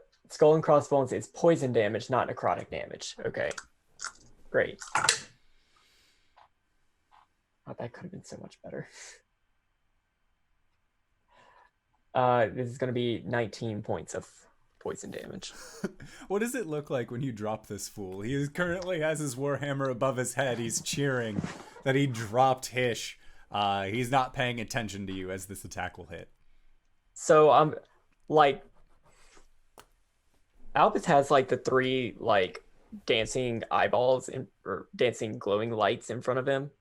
And like his shadow is just being cast on the wall, and it's like this like big catfish thing. But like one like of its tentacles reaches out, and Albus reaches out his hand, and a spectral tentacle just like wraps around this guy and just like chokes him out. Okay. Yeah, he choked to death. He die. Do a heckin' die. I dig it. Bonus action is Hish, are you good? Or are you down again? Hish is down. Hish is down. Hish is gonna get back up.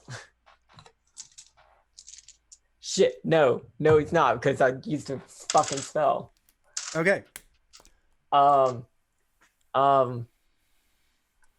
That's it. All right. Jill. I think Jill is going to reach back behind her, one of the chain manacles on the wall, and just give it like a very hard pull. And as it jangles and clinks, she'll cast Toll the Dead on the one in front of her. Okay. And that is wisdom save.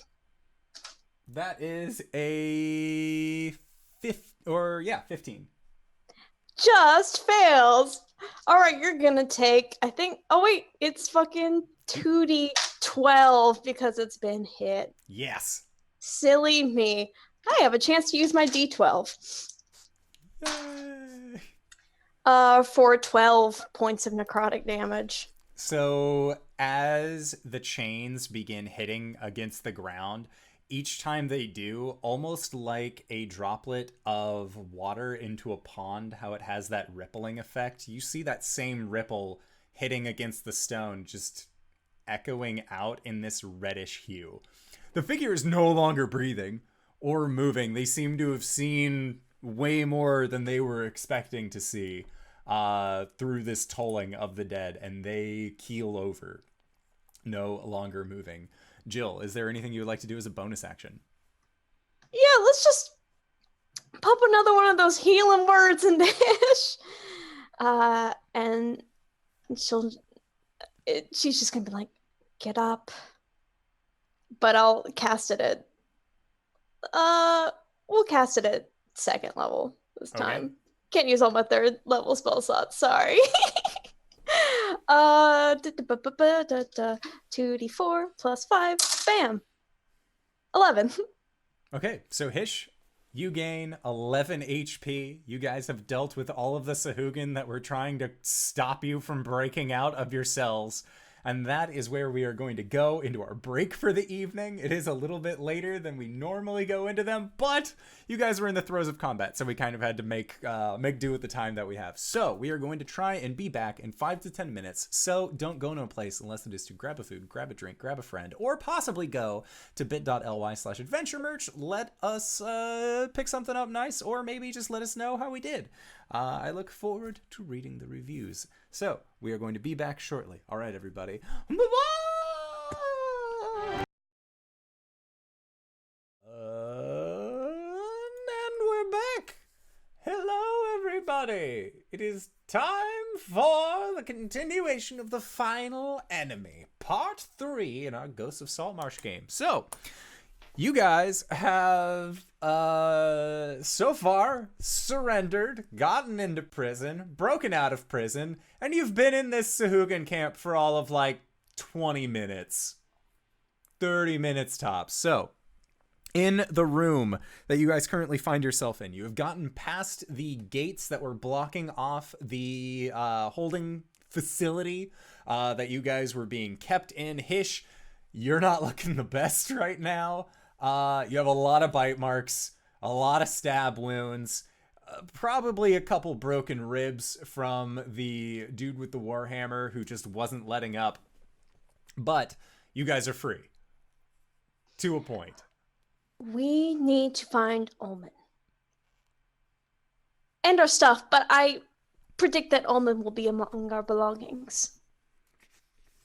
Ham, do you know where Ulman might be?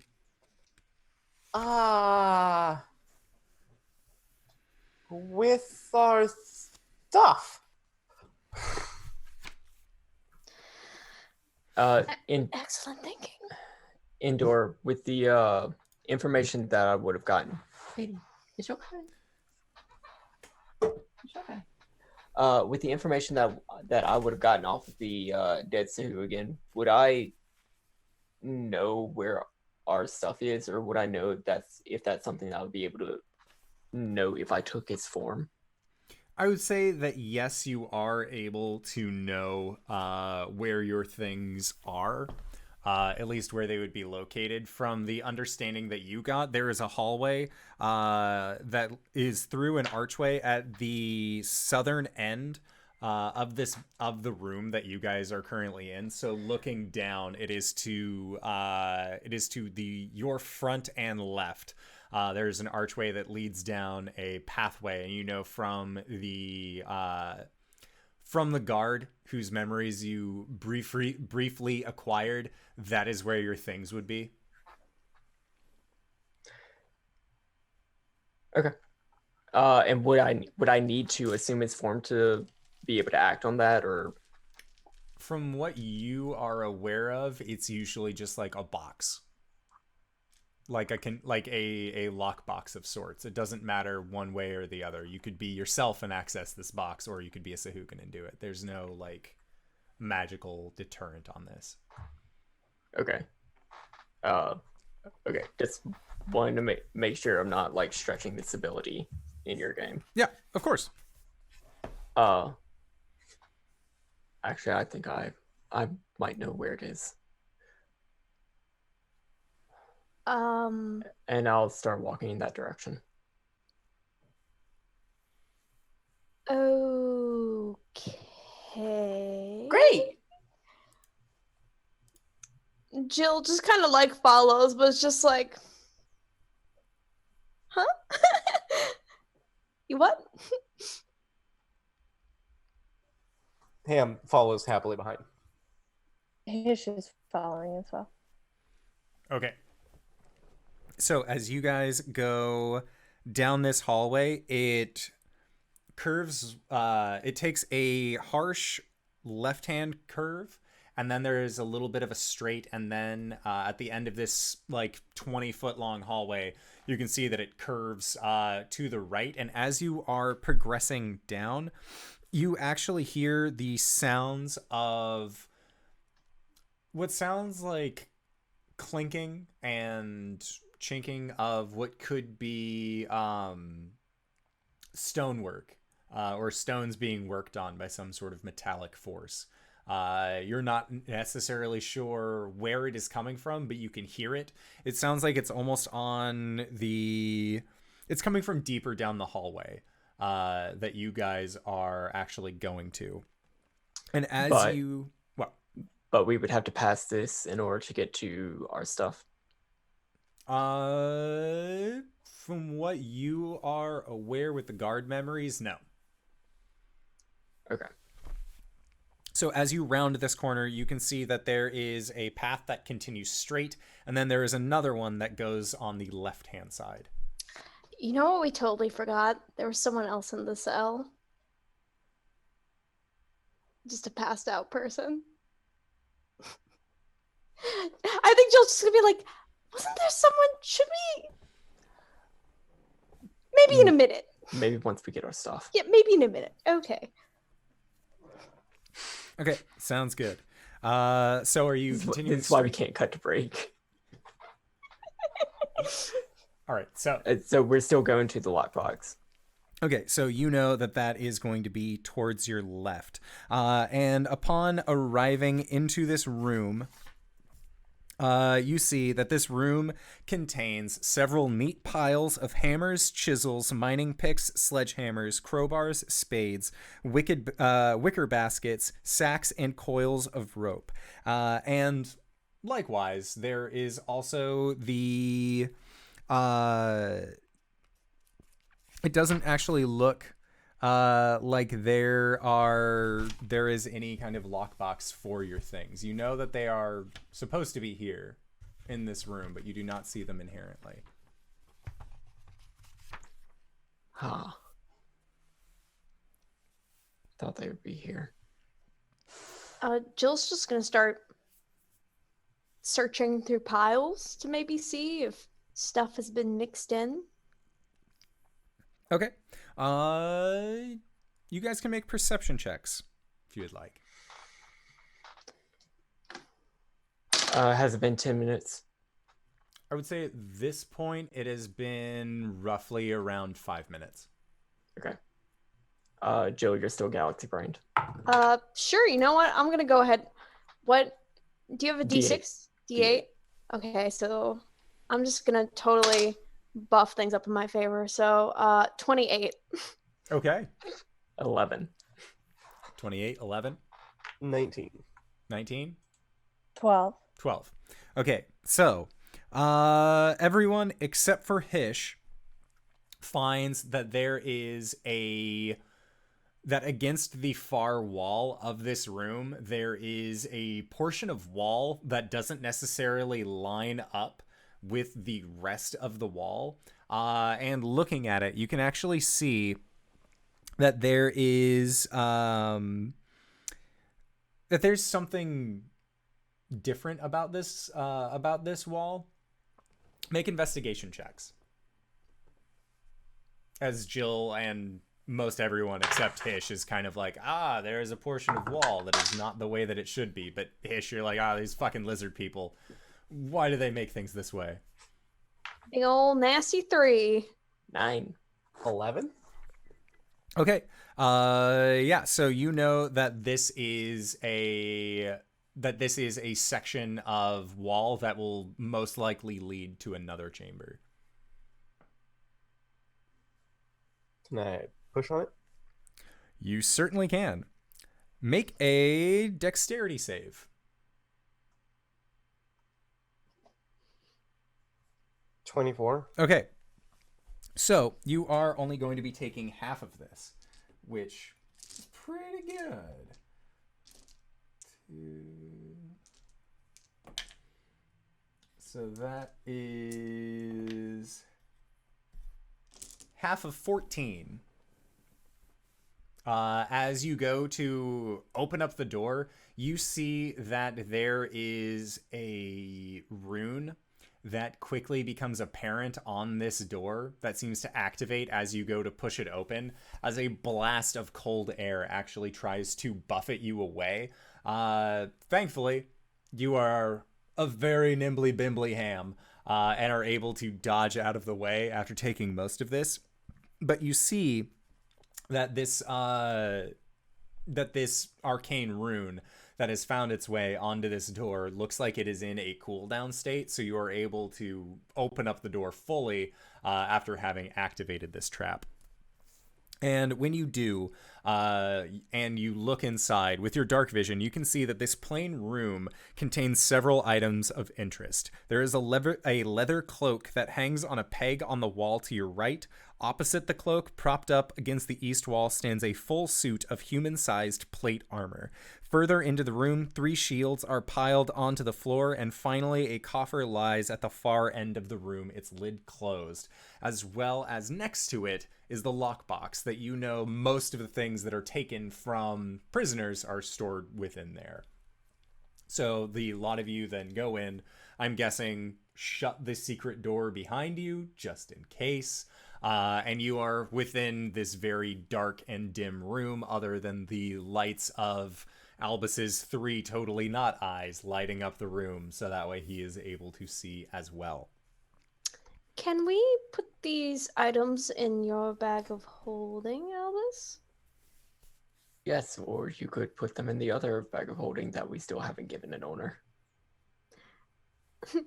Whoop! Let's just put these in bags of holding.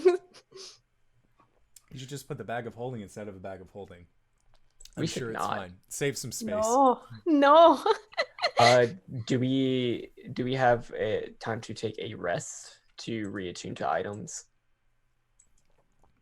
I would say that you guys can at least hide in here for a while.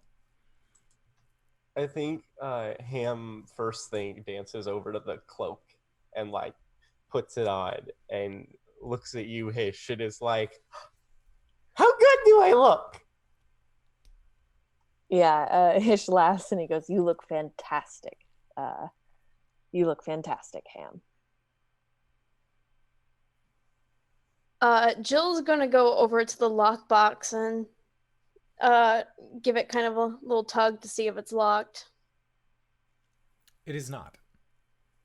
Oh. Whoop. Huh, well, suppose it's just a box then. Are all of our goodies inside? Everything is in there except for one very important thing. No. What's missing? Ulman's sword. No, Endor. So Jill's gonna like start like looking, and she's gonna like, huh, and it's just gonna like be searching and like throwing things out. And is going to get to like the bottom of the box and just like stare, just be like, we have a problem. Yeah, Hish will turn around and go, another problem? Ulman is not in here. Of course he's not.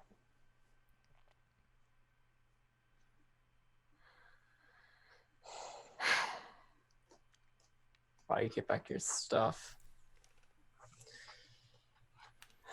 What else is useful in here? So, do you have identify? I do. Okay. Are you going to be it casting? ritually? Yes.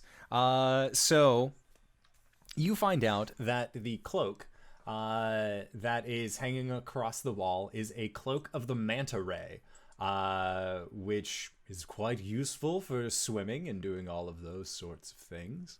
The plate armor that you end up finding is actually mithril armor, as a full suit of plate mail.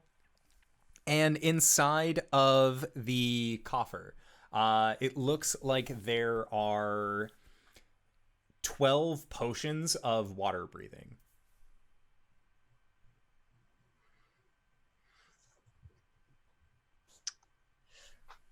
Can anybody not swim like really well? I can actually swim. Hang on. I need to look and see what this thing does again. I can swim. Because Ulman/Ham has the cowboy hat of swimming. I have a swim speed of 30 feet, but that doesn't necessarily mean I can breathe underwater. Well, we've got the potions for that. Hish, why don't you take the cloak with the manta ray? Oh, okay. All right. What's wrong? Jill, you can use heavy armor, right? No, my armor's actually a bit lighter. I'm much more nimble than other members of the clergy. Hish, can you use heavy armor? Yeah. Do you want a set of plate mail that you can be stealthy in? Is the mithril plate mail Yes. better than just the chainmail that I'm wearing? Okay, then yes. Yes. Yeah, because I think with mithril you don't have any like disadvantage on stealth or Or strength requirements? yeah, so you can you glide. Especially with your cloak of the manta ray, it's like watching Metal Mario swim like a goddamn fish. We're just outfitting Hish up. You want this? You got this. And we've got 12 potions of water breathing. Yes.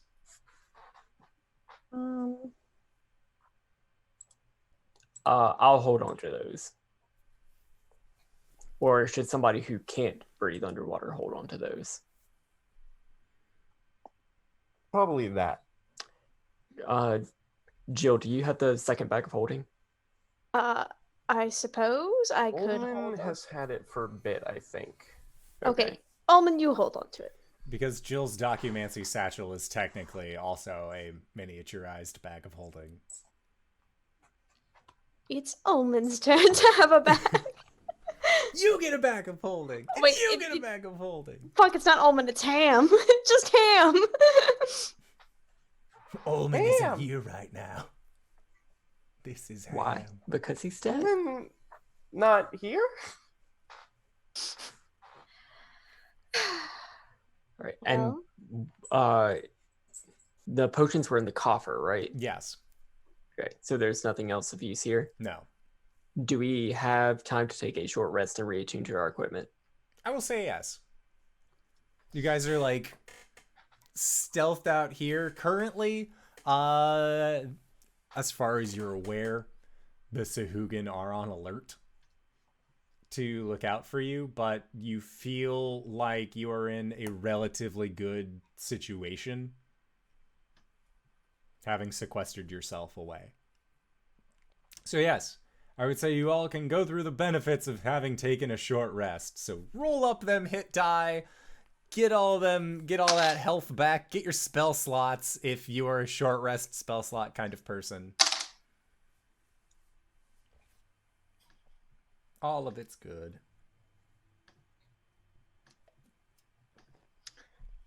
I think while they're taking a breather, Jill's gonna be kind of like leaned up against the wall, arms crossed, and just be like, "So, we can't leave here without Ulman, but we need some sort of plan.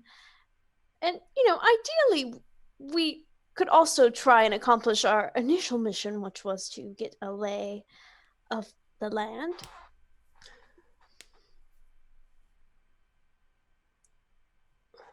Ham, Hmm?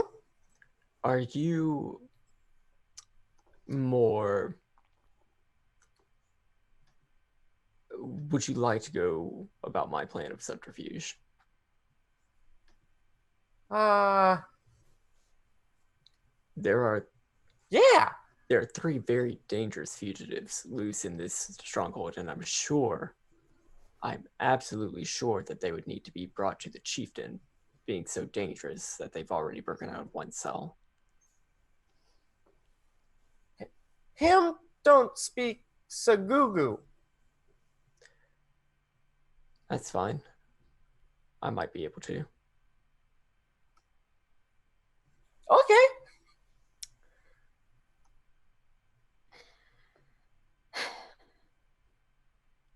Okay, so that brings us to chieftains, perhaps. There's an issue of finding Ulman. Also, we left someone in a cell. We should go back to the cell. A thought.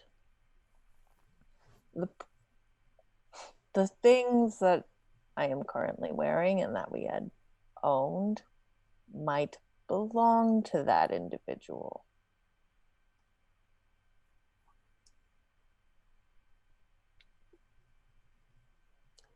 Would you rather keep them or return them to him? That's a tough question for me to answer, Albus. If we're going subterfuge, you can just be like, "Oh no, these prisoners broke out and stole our stuff." I don't know. I'm not very good at subterfuge. I'm just gonna be honest. That's a weakness of mine. No, let's go see who this individual is.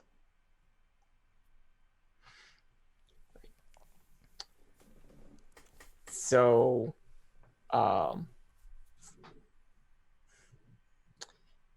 so we want to just walk back to the cell, or pretend that, or do we want to go to the subterfuge route? Okay. Are we trying to do both, or are we trying to do one or the other? Are we just walking there as we are? I mean, we could maybe stealth our way there and subterfuge our way out. That's what I'm thinking. Okay. That seems fine. Okay. The subterfuge Hams definitely Sagugu. seems like a good plan. So we're gonna try to sneak our way back to the cell. Okay. Him is transformed into a Sahuagin as well. Okay. Yeah, so you make yourself look like a Sahuagin, which easy enough. And you begin making your way back. When you get close to the room that you left, I would like for you guys to make perception checks. Albus, are you trying to keep your 3 lights up? Or are you going into darkness and just like holding on to somebody's pant and sidling forward? No, as we start walking out of the walls, he's going to close his eyes. Okay. That's a 19 for me. Perception? Yeah. 15. Ham? 30-20. And Hish, what did you get for perception? 12 for Hish. Okay. So you all are aware of what sounds like these very gruff, Aquan voices coming from the chamber that is in front of where the holding facility was. They seem very upset. They're speaking very quickly. And it seems like there are at least 8 different voices that you are able to pick out. Would you like to continue going into this room? I would. Why? Okay. What are you doing? So do y'all trust me? Albus, Do y'all trust me on this? Are you going by yourself, or do you want us to go No, with you? I'm bringing you with me. Insight check, Albus. make an insight check.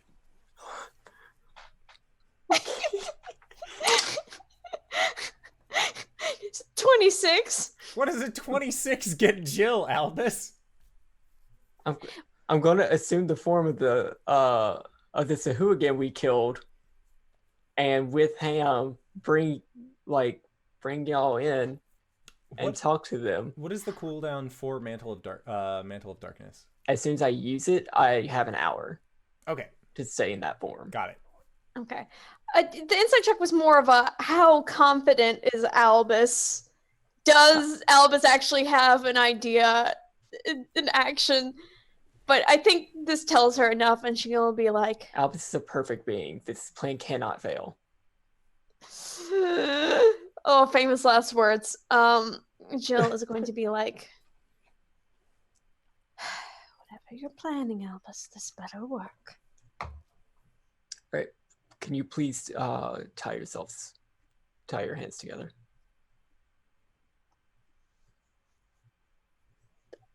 Loosely. I'm sure we have some rope somewhere. One of us has rope. Oh, I certainly have rope.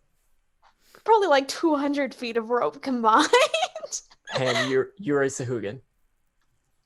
Hams to Goo. Hold on to the rope. Rope. And Albus is going to assume the form of a Sahuagin.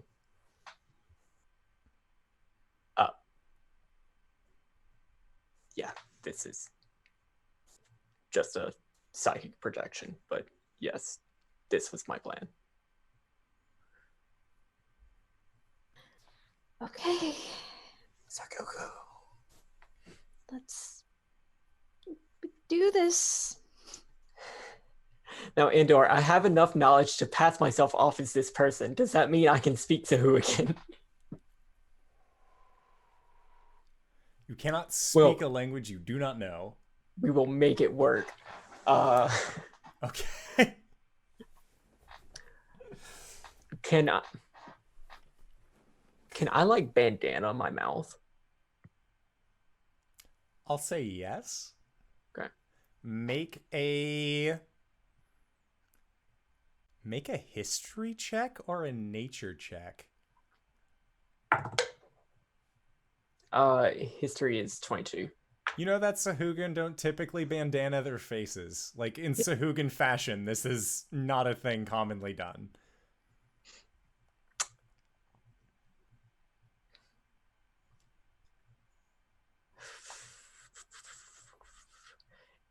is there anything that I would be able to use to conceal the fact that my mouth isn't going to move whenever I talk? Like hoods, scarring, anything like that. Potential scarring, but if you're gaining the visage of a Sahuagin that you killed, you would appear as them. Okay. Well, you know what? We're gonna make it work. Pretend to move your mouth. Yeah, I'm gonna watermelon it. Okay. So we're gonna walk in with Jill and Hish, quote unquote bound. And whenever we go over there, I'm going to telepathically link with one of them and say, I've captured the prisoners and I need to bring them to the chieftain. Watermelon. So as you go and perform this, the conversation between these Sahuagin stops, and it looks over to you and just gives you this most quizzical look and speaks something towards you in Sahuagin. And you see that the other Sahuagin all look and turn towards you as well. I'm going to smile and nod. And keep walking. Which direction? Through Towards them. the cell? Okay, towards them. They look at you, and some of them raise their spears towards you. And very quickly, one at a time, telepathically say, I need to pass through. I'm bringing them to the chieftain. They're too dangerous to be held here. Make a perception check. 13.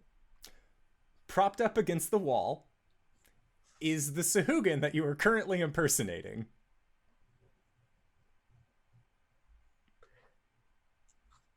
Dun dun dun dun dun dun. And they are going to begin attacking. I am a perfect creature. Did not fail.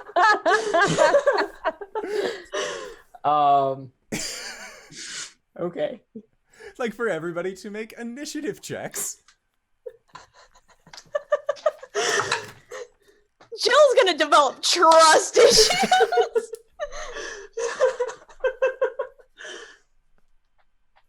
That's a 12. Okay.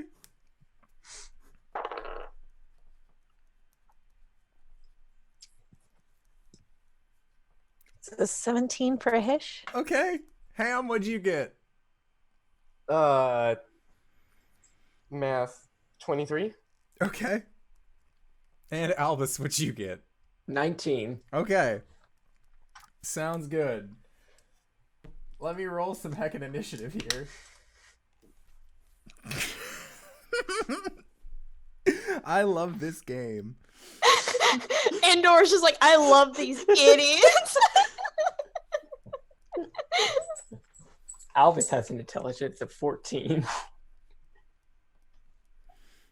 Hey, same. My intelligence is 12. My wisdom is 20. I should know better.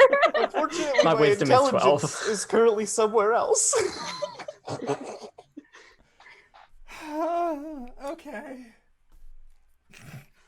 God damn it. I love all of you very much. I know you like dumb characters. Oh god, you're all so fucking stupid. Alright, so Ham. It is your turn. Make an insight check for me.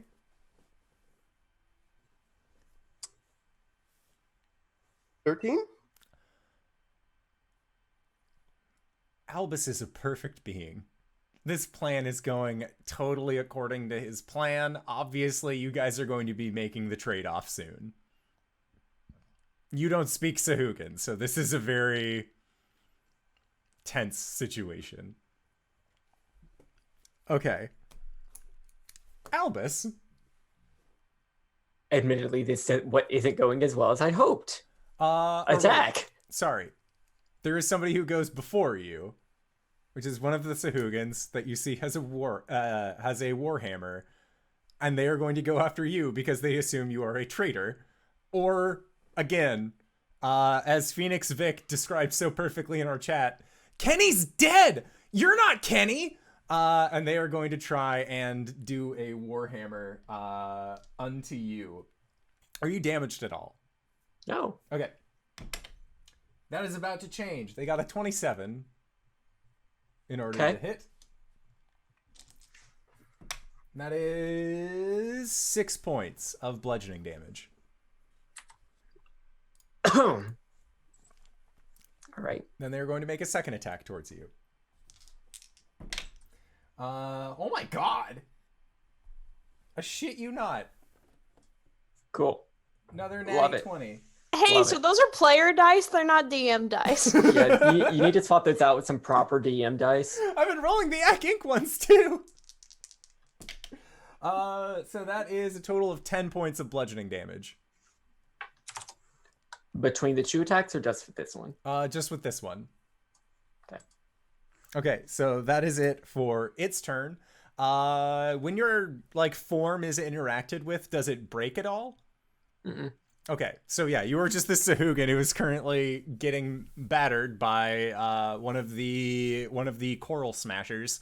It is your turn.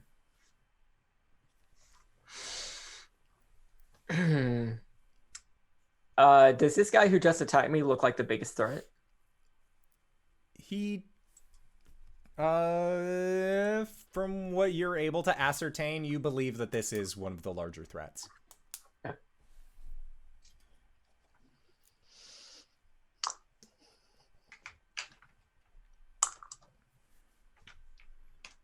Don't mind me.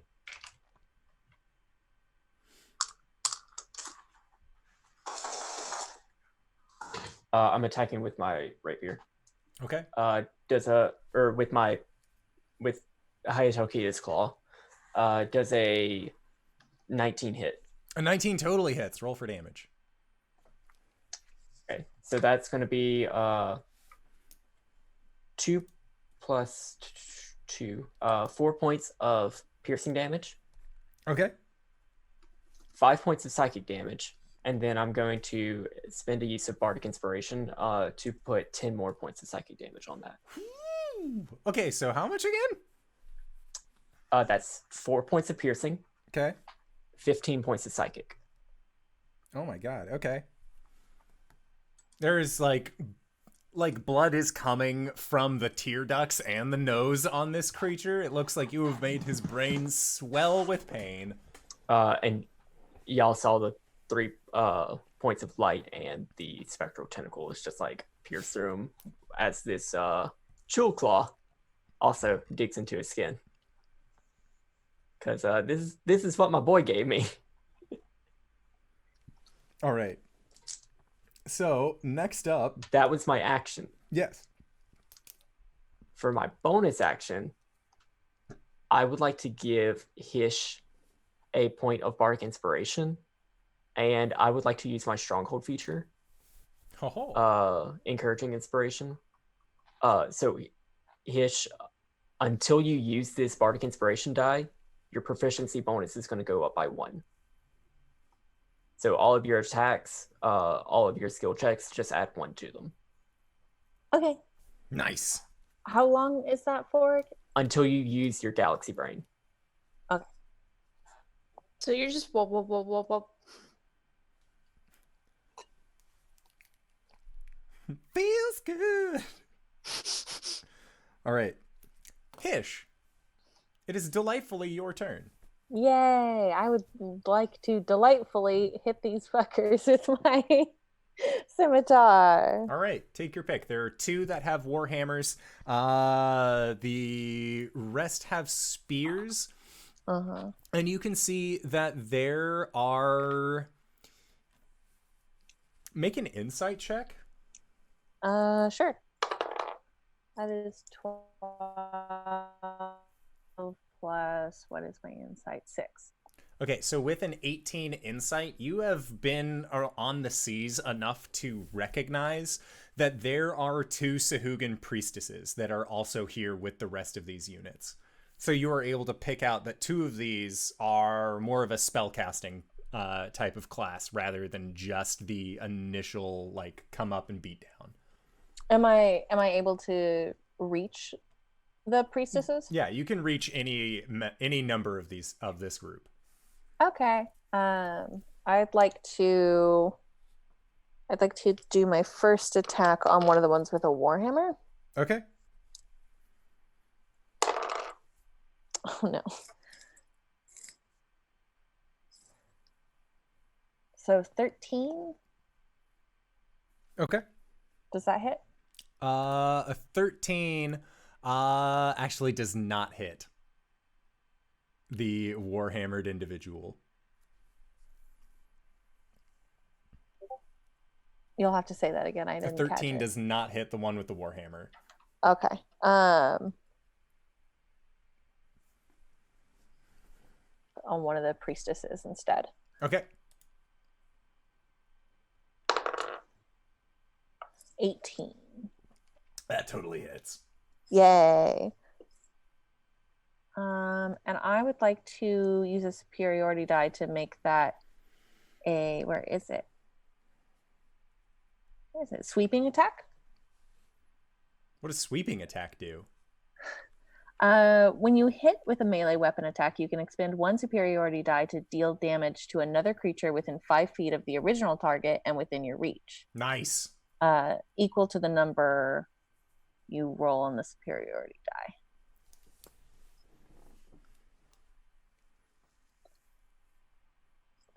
What's my damage?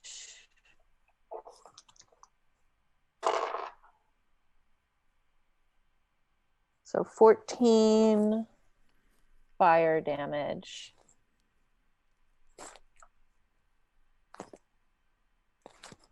11 piercing damage. And then 4 with my superiority die. All right. This priestess didn't stand a chance. Where is the damage from this sweeping attack going? To a guy with a warhammer, one of the other priestess, or one of these lesser units? The other priestess. Okay, sounds good. So that one's dead, which is good.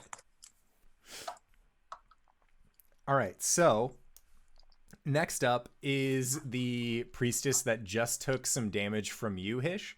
And you see that they look at you and grimace from the damage that you have dealt unto them.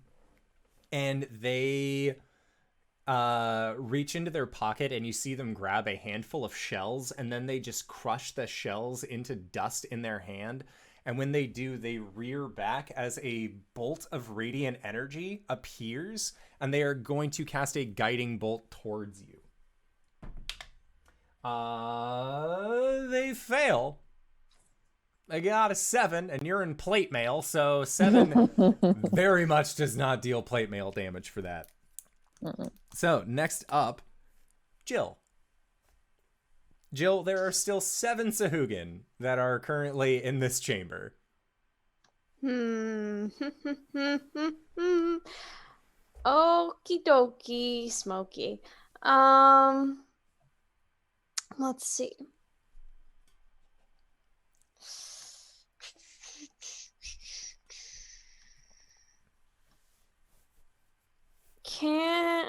How many can I get in a nice little 15-foot cube without hitting any of my friends? You could get 4 of them. Yeah, let's do it. Let's thunder wave it up, baby. Okay. It's gonna be a con save of 16. 3 of them succeed, 1 fails. Boo, but that's okay. I'm still gonna wait a minute. I think I know what I want to do. Let me double check and see if what I'm thinking of actually applies to this. I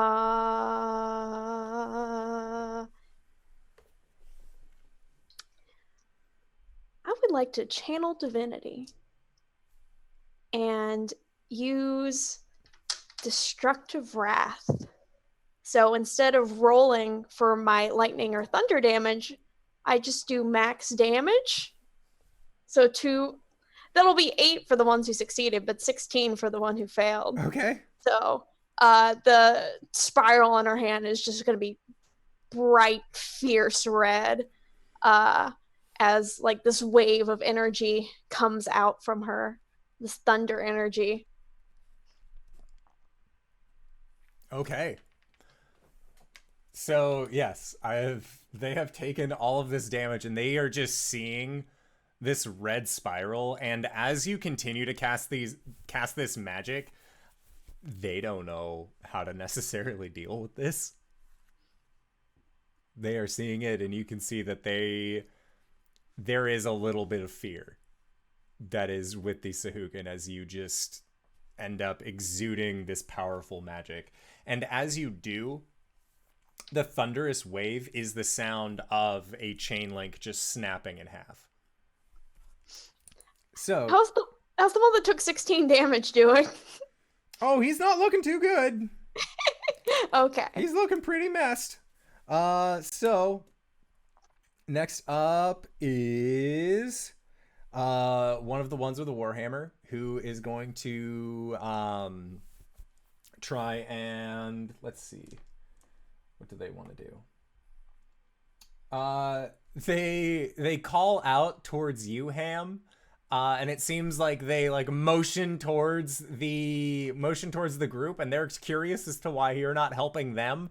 But that seems like that is just the intent of this speech. You can't understand them at all. This is absolute Sagugu gibberish to you. And this figure then rears up and tries to smack out towards you, Hish, and gets a 13 to hit, which also does not work.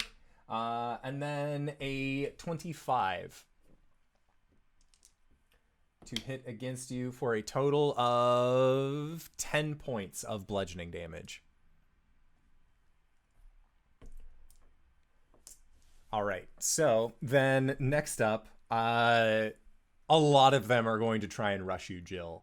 It seems like the 4 that you caught within this blast are shaking off their fear and are just going for what they perceive to be the biggest threat. There is somebody in glistening plate mail. There is Albus, who has the 3 glowing eyes and has the form of a Sahuagin. There's just a very simple looking Sahuagin in the back who's really minding their own business. And then there's you, who has been casting all of these fantastical spells. Are you missing any health? No. Okay. So the first attack is going to come towards you. And that is a 24 to hit with a Warhammer. Yup. For a total of 11 points of bludgeoning. Yeah, so that one is going to be the one that is going to get this divine retribution in just a sec. Okay. Sounds good. Is it after the attacks are finished? Because he has a second attack that he looks like he's rearing up to come down and bring the smash with. When a creature within 5 feet of you that sees hits you with an attack, you can use your reaction to cause the creature to make a dex saving throw. I guess it depends. Does the reaction come at the end of all attacks or at the end of the first attack? After the first attack. Okay, well then, yeah, I'll just do it now. Okay. I don't really like being hit. That is an 18. Okay, so half damage. We'll do some lightning damage. That's going to be 6 points of lightning damage. Okay. Reduced to half. Oh, that was already halved. Oh, okay, got it. Got E. So then they are going to bring their Warhammer down on you a second time with a 22 to hit. Oh, yeah. For 5 points of bludgeoning. And then you have 3 of these Sahuagin that are also rushing you and are going to try and just stab you down. A 19 to hit. Yep, Okay. that's my AC. It's cocked for 6 points of piercing. Yeah. And then the bite is a 22 to hit Oh, yeah. for 3 points of piercing. Mm-hmm. And then a 16 doesn't hit, correct? No. All right, and then misses with the bite. And then the third Segugu gets a 17 on the spear and a 19 to do a bite Yeah, that one hits. for 4 points of piercing damage. Oof. And then 2 of the Sahuagin are going to rush up and try and stab out towards you, Albus. A 19 to hit for the spear. For 4 points of piercing. Hate it. And then they're going to try and bite you for 22 on the bite. Yep. And then 2 points of piercing damage. Hate it. And then the second Sahuagin gets a 22 on the spear Mm-hmm. for 7 points of piercing. Really hate that. And then Remember when that could have just killed Albus? This is gonna. and then he is going to try and bite you. That is a 19 on the die, so a Mhm. 22 total. And then 2 points of piercing damage with the bite. Great. I'm down to single digits. Okay. But hey, you've come Hey, a long I'm not way. dead. Yeah. You lived, bitch. Okay. Oh, he's not gonna like it whenever I go. Okay. That is all of them. Ham, it is your turn. You have seen your friends just get accosted right quick. You've had Sahuagin like talk towards you in an expectant manner. What would you like to do? Hey, no hit, Albus. He's gonna run over and green flame blade one of the Sahuagin by Yeah. Albus. For sure. 20 to hit. 20 totally hits. Roll for damage. Do I have flanking for sneak attack? Yes. They are aggressing Albus.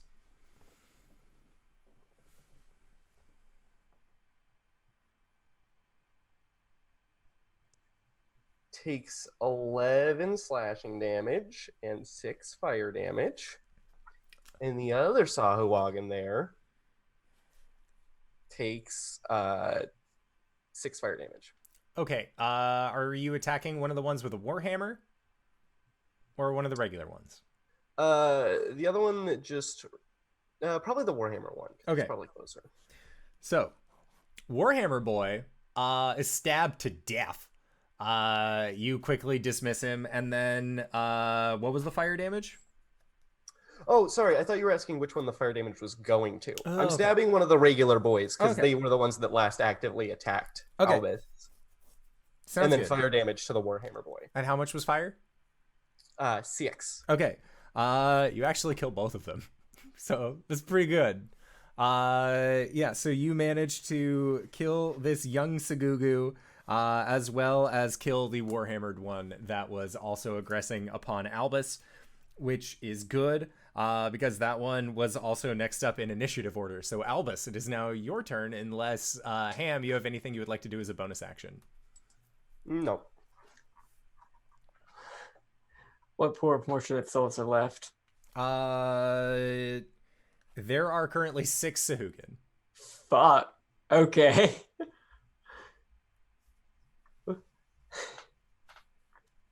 Okay. Okay. How far are they and how bad are they looking? You see that most of them have taken a little bit of damage, at least in some form or fashion.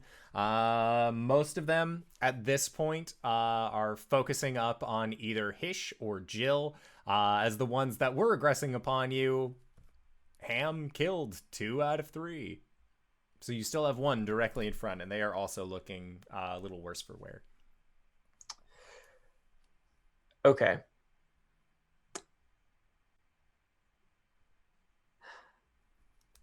I would like to reach into my pocket and stab this one who's attacking me with an offhand attack.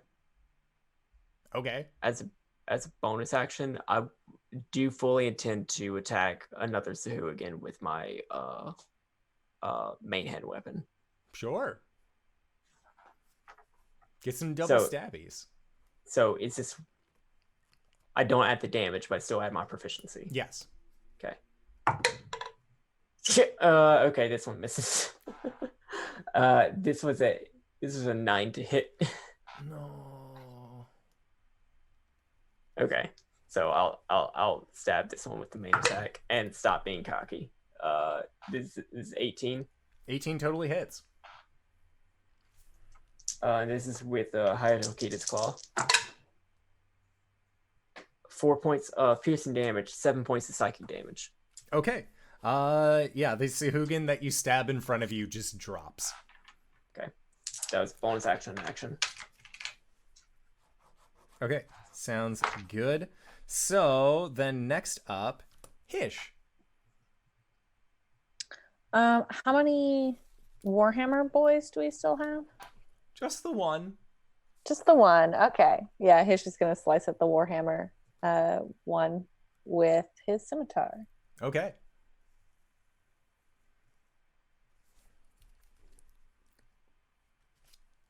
Yes, the suspense. What did you roll?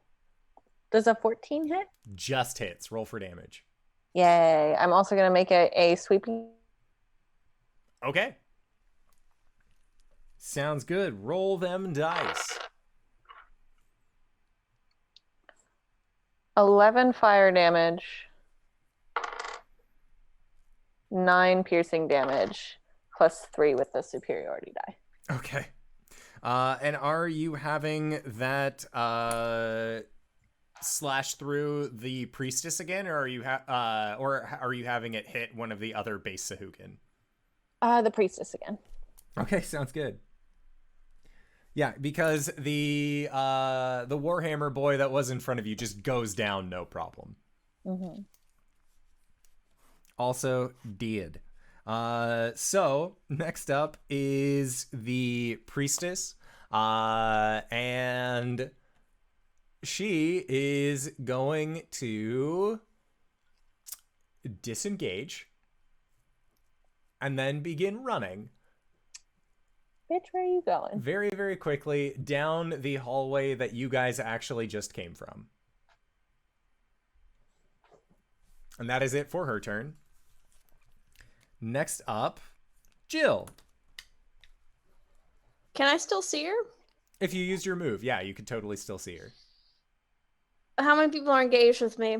At this point, you have 2. So everyone else has been fucking murderized.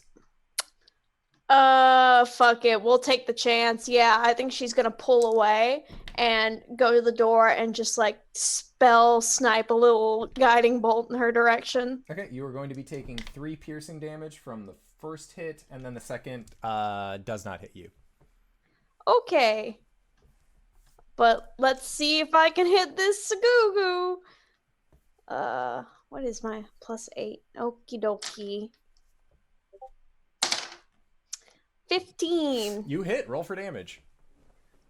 Okay, that's 4d6. Come on, bitch. Come on, bitch. Okay, that's 8, 11, 16 points of radiant damage.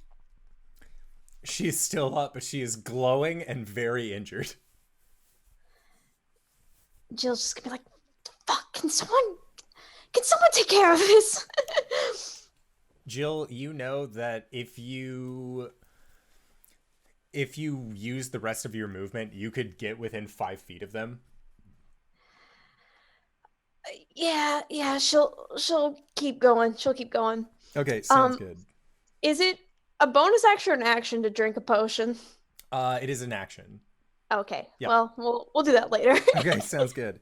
So then next up are the 2 that were that were on you initially, but they are going to use this opportunity to disengage and then also begin running.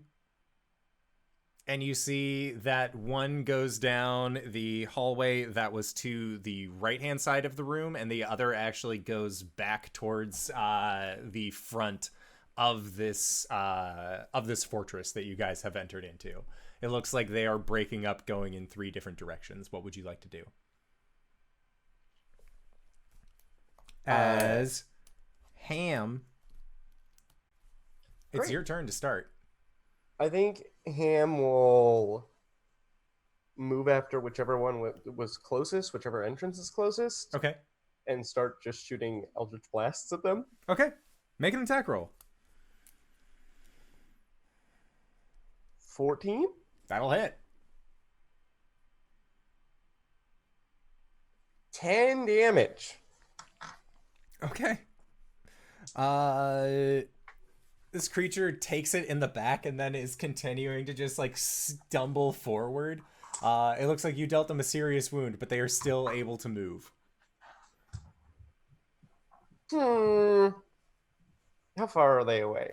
At this point, it looks like they are maybe 20 feet away from where you are. I melt into the ground and pop up in front of them. Their eyes go wide as they just see this amorphous person appear in front of them, and then like it's like when you're filling things in on Photoshop, like they see your body form first and then the color starts to appear.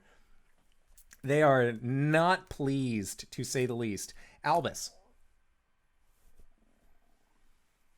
So Jill at one direction, Ham went another. Yes. And so there's There is one that is just quickly padding away. They are about 20 feet down the hall, and they are going towards the front of the fortress. Ray of Sickness, 3rd level. Does a 15 hit. Totally. Roll for damage. 16 points of poison. Holy shit. Why is So there a D4 in here? as same second verse, same as the first, I'm assuming that the tentacle just crushes their windpipe as this figure is like trying to claw at an invisible force, and really it's kind of grotesque as their claws are just raking into their own skin, but then they stop moving. So it is poison damage, so I think it's a little bit easier for them to like dig through the skin that's like turning into Vaseline. Oh yeah. No, for sure. Their throats are melting. But yes, they have not done that. Jill, I need you to make a wisdom save. Oh, this cleric thinks she can out cleric me. Wait, math. 22. Okay, you feel the effects of a hold person spell wash over you, and internally you hear that same calming voice. You can never be bound. As Thanks, you just Gene Daddy. shrug off the hold person spell. Yeah. Yeah. And they are going to try and run and provoke an attack of opportunity from you.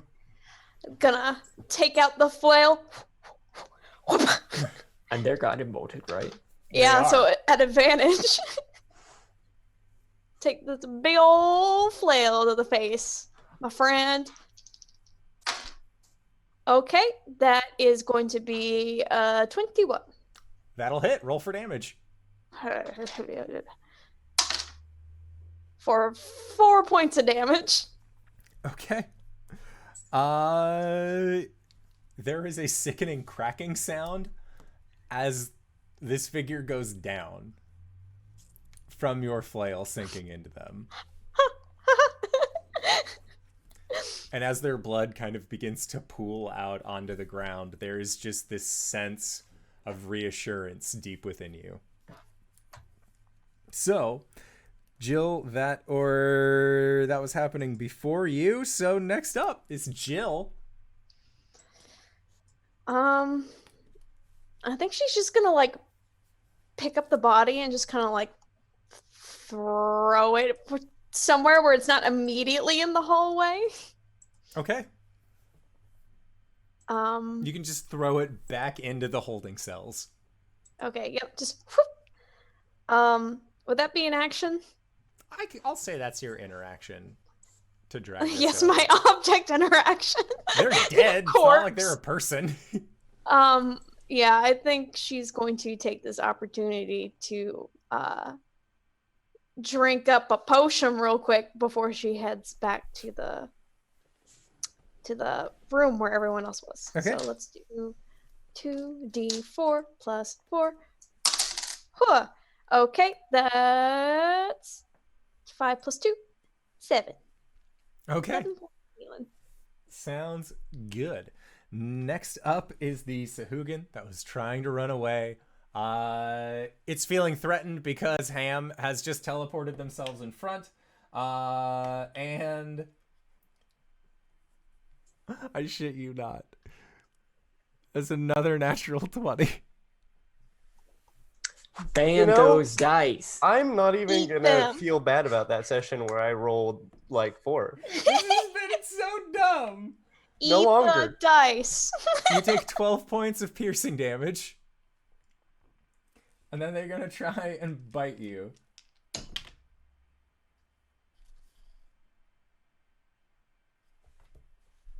This dice has been it's been treating me really well. You're joking. No! How many is that? Like 8? It has been a preposterous number of fucking 20s. These were the dice Specifically that on I your rolled, end. which was an 18 and a 20, and it was a 20 from the same one again. I bought them for an old seafaring game. Luckily, this is only some D4s for the bites. But goddamn, Indoor, what the fuck? a total of 8 points of piercing.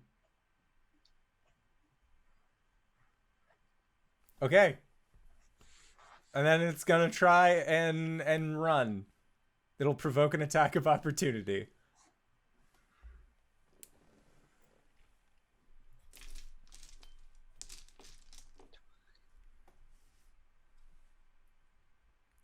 Uh, 22 hits. Yeah, that'll hit. Yeah, great. It is impossible for you not to kill this thing. This man's is dead. Yes. So, your blade sinks into this Sahuagin. It ends up dropping. You guys have a moment of calm. And as you drag, I'm guessing, all of these Sahuagin bodies into the holding cell to just get them out from the general vicinity, you go over, and there is this body that is lying towards the back of the holding cell that, as you get close, you hear it. Elmo wants to know who's there. And that is where we are going to call it for tonight's session. So I would like to say thank you to everybody who decided to stop on by and join us for the most ridiculous session of Ghosts of Saltmarsh that we've had. I feel like it's the weirdest session that we have every week, but for real, this one was a fucking doozy. I love this game, so thank you to everybody who decided to stop on by. Hey, Dingo, where can we find you? What do you do? That's a good question. I'm sorry, real quick. Did you say Elmo? I did say Elmo. I'm gonna.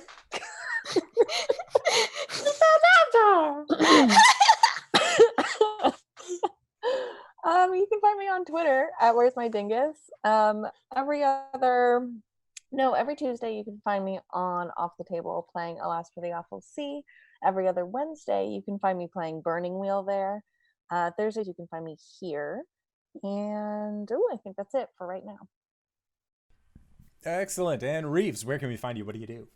Hi, I'm Reeves. You can find me on Twitter or Twitch at Reeves_bot. Currently, I am only streaming on Sundays, playing through Divinity 2 with some of my friends, and I'm here on Thursdays, having a great time.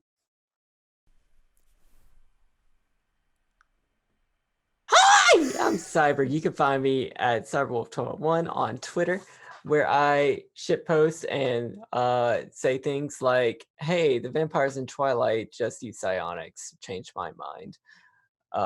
But I also tweet about whenever I go live on my own channel, twitch.tv/CyberWolf1201, where I play video games badly, so badly. But I talk about lore. We're going to be picking up Luigi's Mansion right from the point where I died and had to restart that mission. But you know what? It's going to be a good spoopy time. Spoopy. All those archives are uploaded to a YouTube channel, youtube.com/CyberWolf1201, where I save every juicy lore-filled episode of those streams, as well as upload other stuff like the podcast that KyleWithAnN I do called Let's Talk About It, where we get drunk, do parkour, and talk about stuff going on in the RPG world, mostly in our games. You can also find some D&D Beyond homebrew tutorials, like the Crit Roll Dunamancy stuff, and the Open for Adventure Paladin Oath of the Curse by Camille Does D&D. And yeah, those are some cool things. For other role-playing stuff, you can check me out on Patreon, patreon.com/cyberwolf1201, where I post stuff like the Amon Dragon Heights thing. But for actual play stuff, you can find me here on Indoor Adventures, like in the Monday crew, where I play Arjan, the Black Dragonborn Blood Hunter, cleric of Tiamat, and here on Thursdays playing Ghost of Saltmarsh, where you found us. Good for you. You can also find me this Saturday on twitch.tv/unmadegaming, where I'm going to be playing Urban Shadows for Extra Life. It's gonna be a good time. Yeah. Hi everyone, I'm KyleWithAnN, otherwise known as KyleWithAnN. You can catch my weird flaily arms and face journeys on Twitter and Twitch. I play video games. Right now I'm doing a co-op playthrough of Yoshi's Crafted World with my fiance, EJ the Grey, at irregular times, so just check my Twitter to see when I'm doing that.